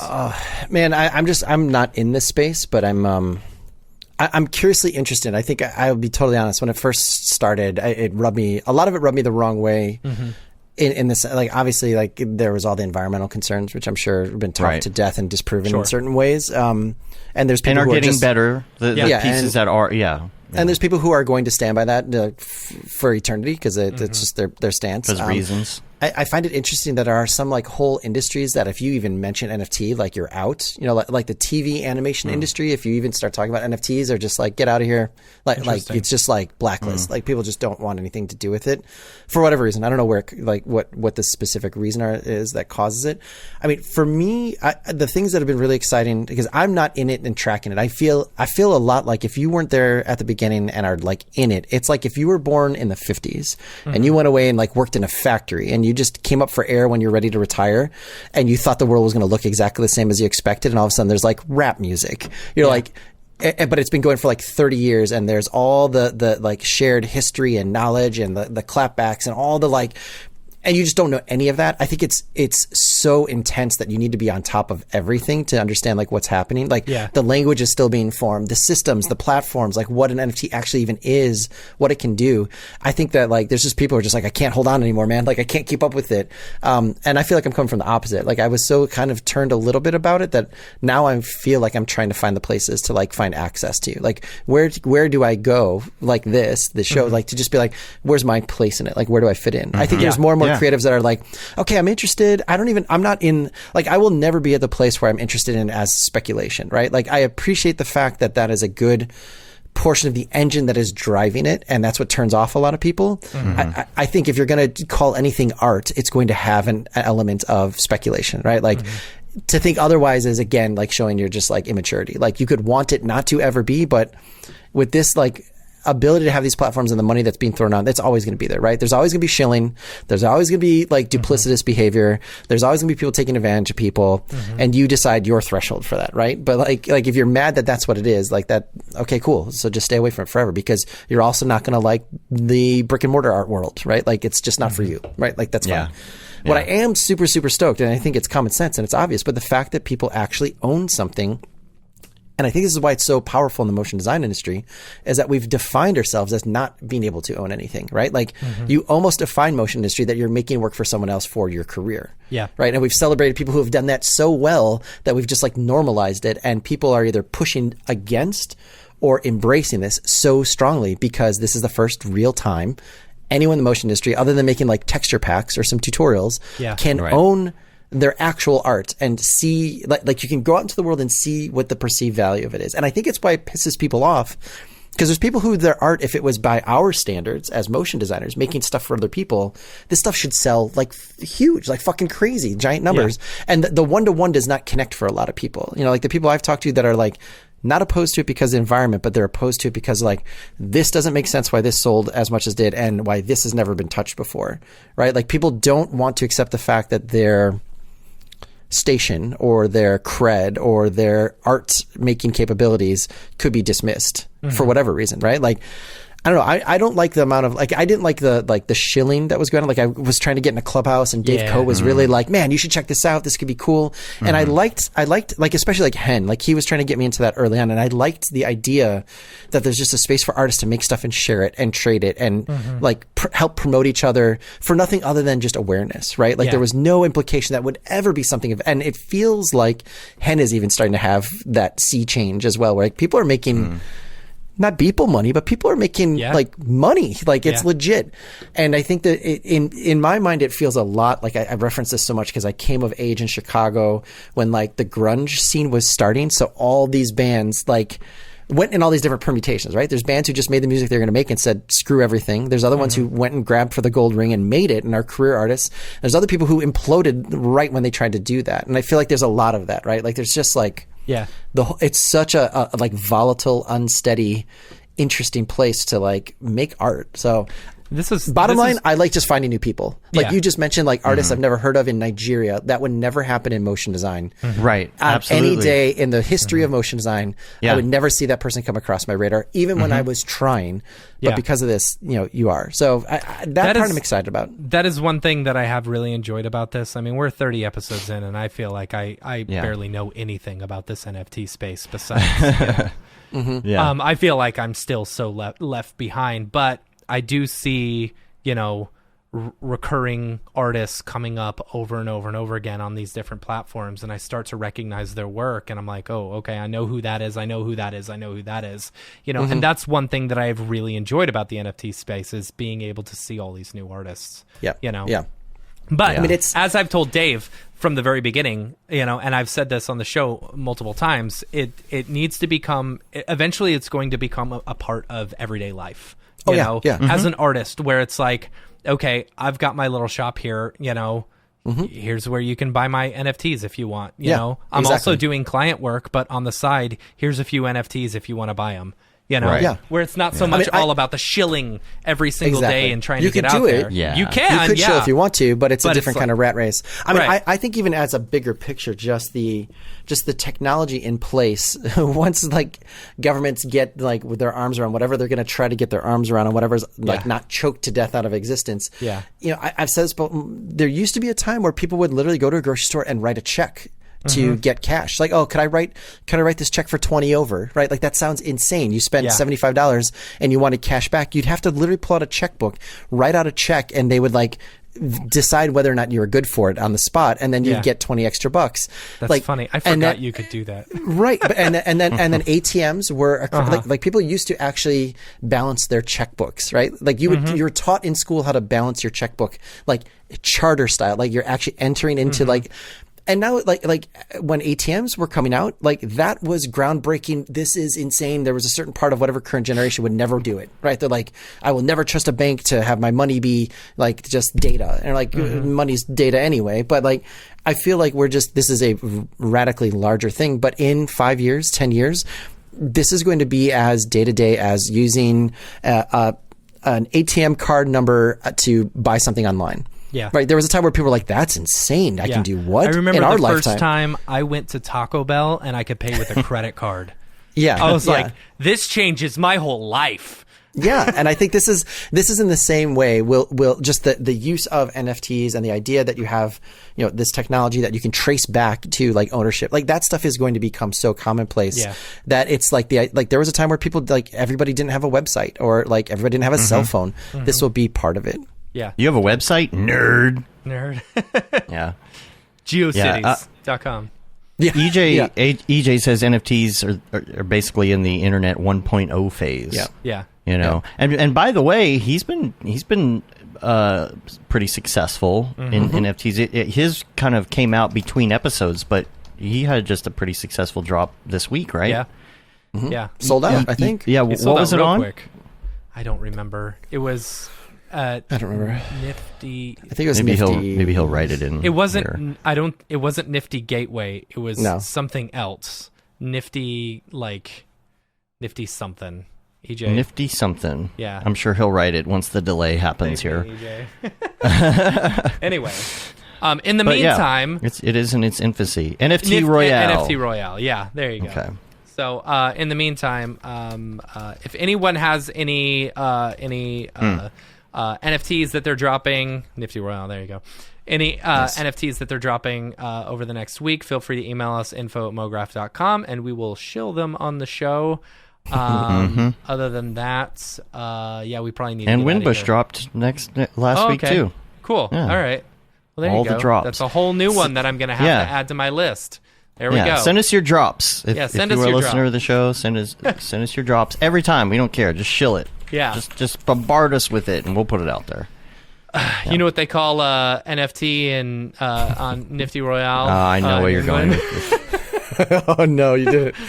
A Nifty Royale. That's what Nifty Gateway is in England. A Nifty Royale. With cheese. Nifty Royale with cheese. With cheese. It's the perfect way to end this episode. Yeah, absolutely. All right. So, let's get out of the drop then. Yeah, let's do it. Drop. Is this the fucking mic? Drop. This is exactly what I should be doing. All right. Ryan, we could go for so much longer. Yeah, we could. But we're at our limit. We got to get you on here more than once a year. That's for sure. Do. We should make it like a quarterly thing. Yeah, we do a quarterly state of Mograph. Right? Yeah. Is it still breathing? Is it alive? Yeah. Yeah. Does it need the paddles? Yeah. It's not going to need it for a long time, I think. I think we're in a good place for the next little bit. Yep. Yeah. We really appreciate you being on. Yeah, man. Tell us where people can find you on the interwebs if they want to chat with you or maybe schedule a meeting or something. Yeah, anything that you could be on. I'm Oddernod, ODDERNOD. You'll see a wrestler with a big red mask on it. And then if you want to reach out to me and chat or do a demo reel review, you can just go to Calendly. It's just calendly.com/Oddernod, and we can chat on a Wednesday sometime in the future. Cool. We should just randomly pick a time. Yeah. And then we'll be like, all right, hit record. Here's your 15 minutes. Yeah, here's our Ryan Summers 15 minutes. There you go. Yeah, that could work. That'd be awesome. There you go. Cool. Cool. And of course, School of Motion. Check them out as well. Yep. Schoolofmotion.com, and sign yourself up for a course. Get that free course in right there. You might as well, there you right? go. Yeah, you can pick up Level Up right now. You don't have to wait at all for it. There you go. Yeah, do it. Cool. Well, we are going to wrap it up and get out of here. You can rate us on iTunes, leave a review on your podcatcher of choice. Helps get our ratings up. We got that newsletter, yo. I think the newsletter is going to go out this week. I think we'll try. Possibly having a baby at any minute now. Yeah. We'll see luck. what goes on.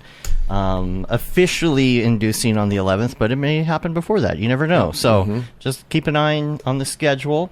You can say you've been there, done that, got the T-shirt with the Mograph logo tee, the Paul Babb Feel the Bab 2020 shirt. All the profits from that go to Doctors Without Borders.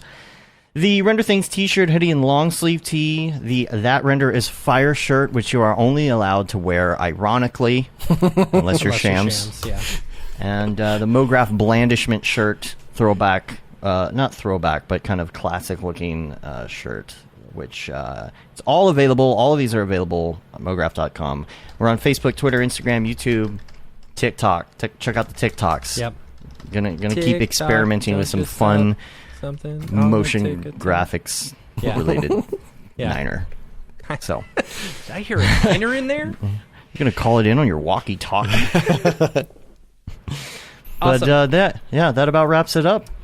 Yep. Yeah. Ryan, thanks for being on the show. Yeah. Yeah, thank you always for everything you all do. And Camp Mograph 2022, I will be there. I can't wait. Yes, I cannot wait. It's going to be even better next time. I can't stop dreaming about camp. I'm telling you, I've had at least 1 to 2 camp dreams every week. That's an episode all its own. Yeah, it's always on my mind now, like constantly, like all the time. So, yep, that is about it. We're gonna get out of here. Until next time, I'm Dave, and I'm Matt. You are Ryan. Ryan, and this is Ryan. Yeah. Ryan's right here. Have a good one. Later, yo. See ya.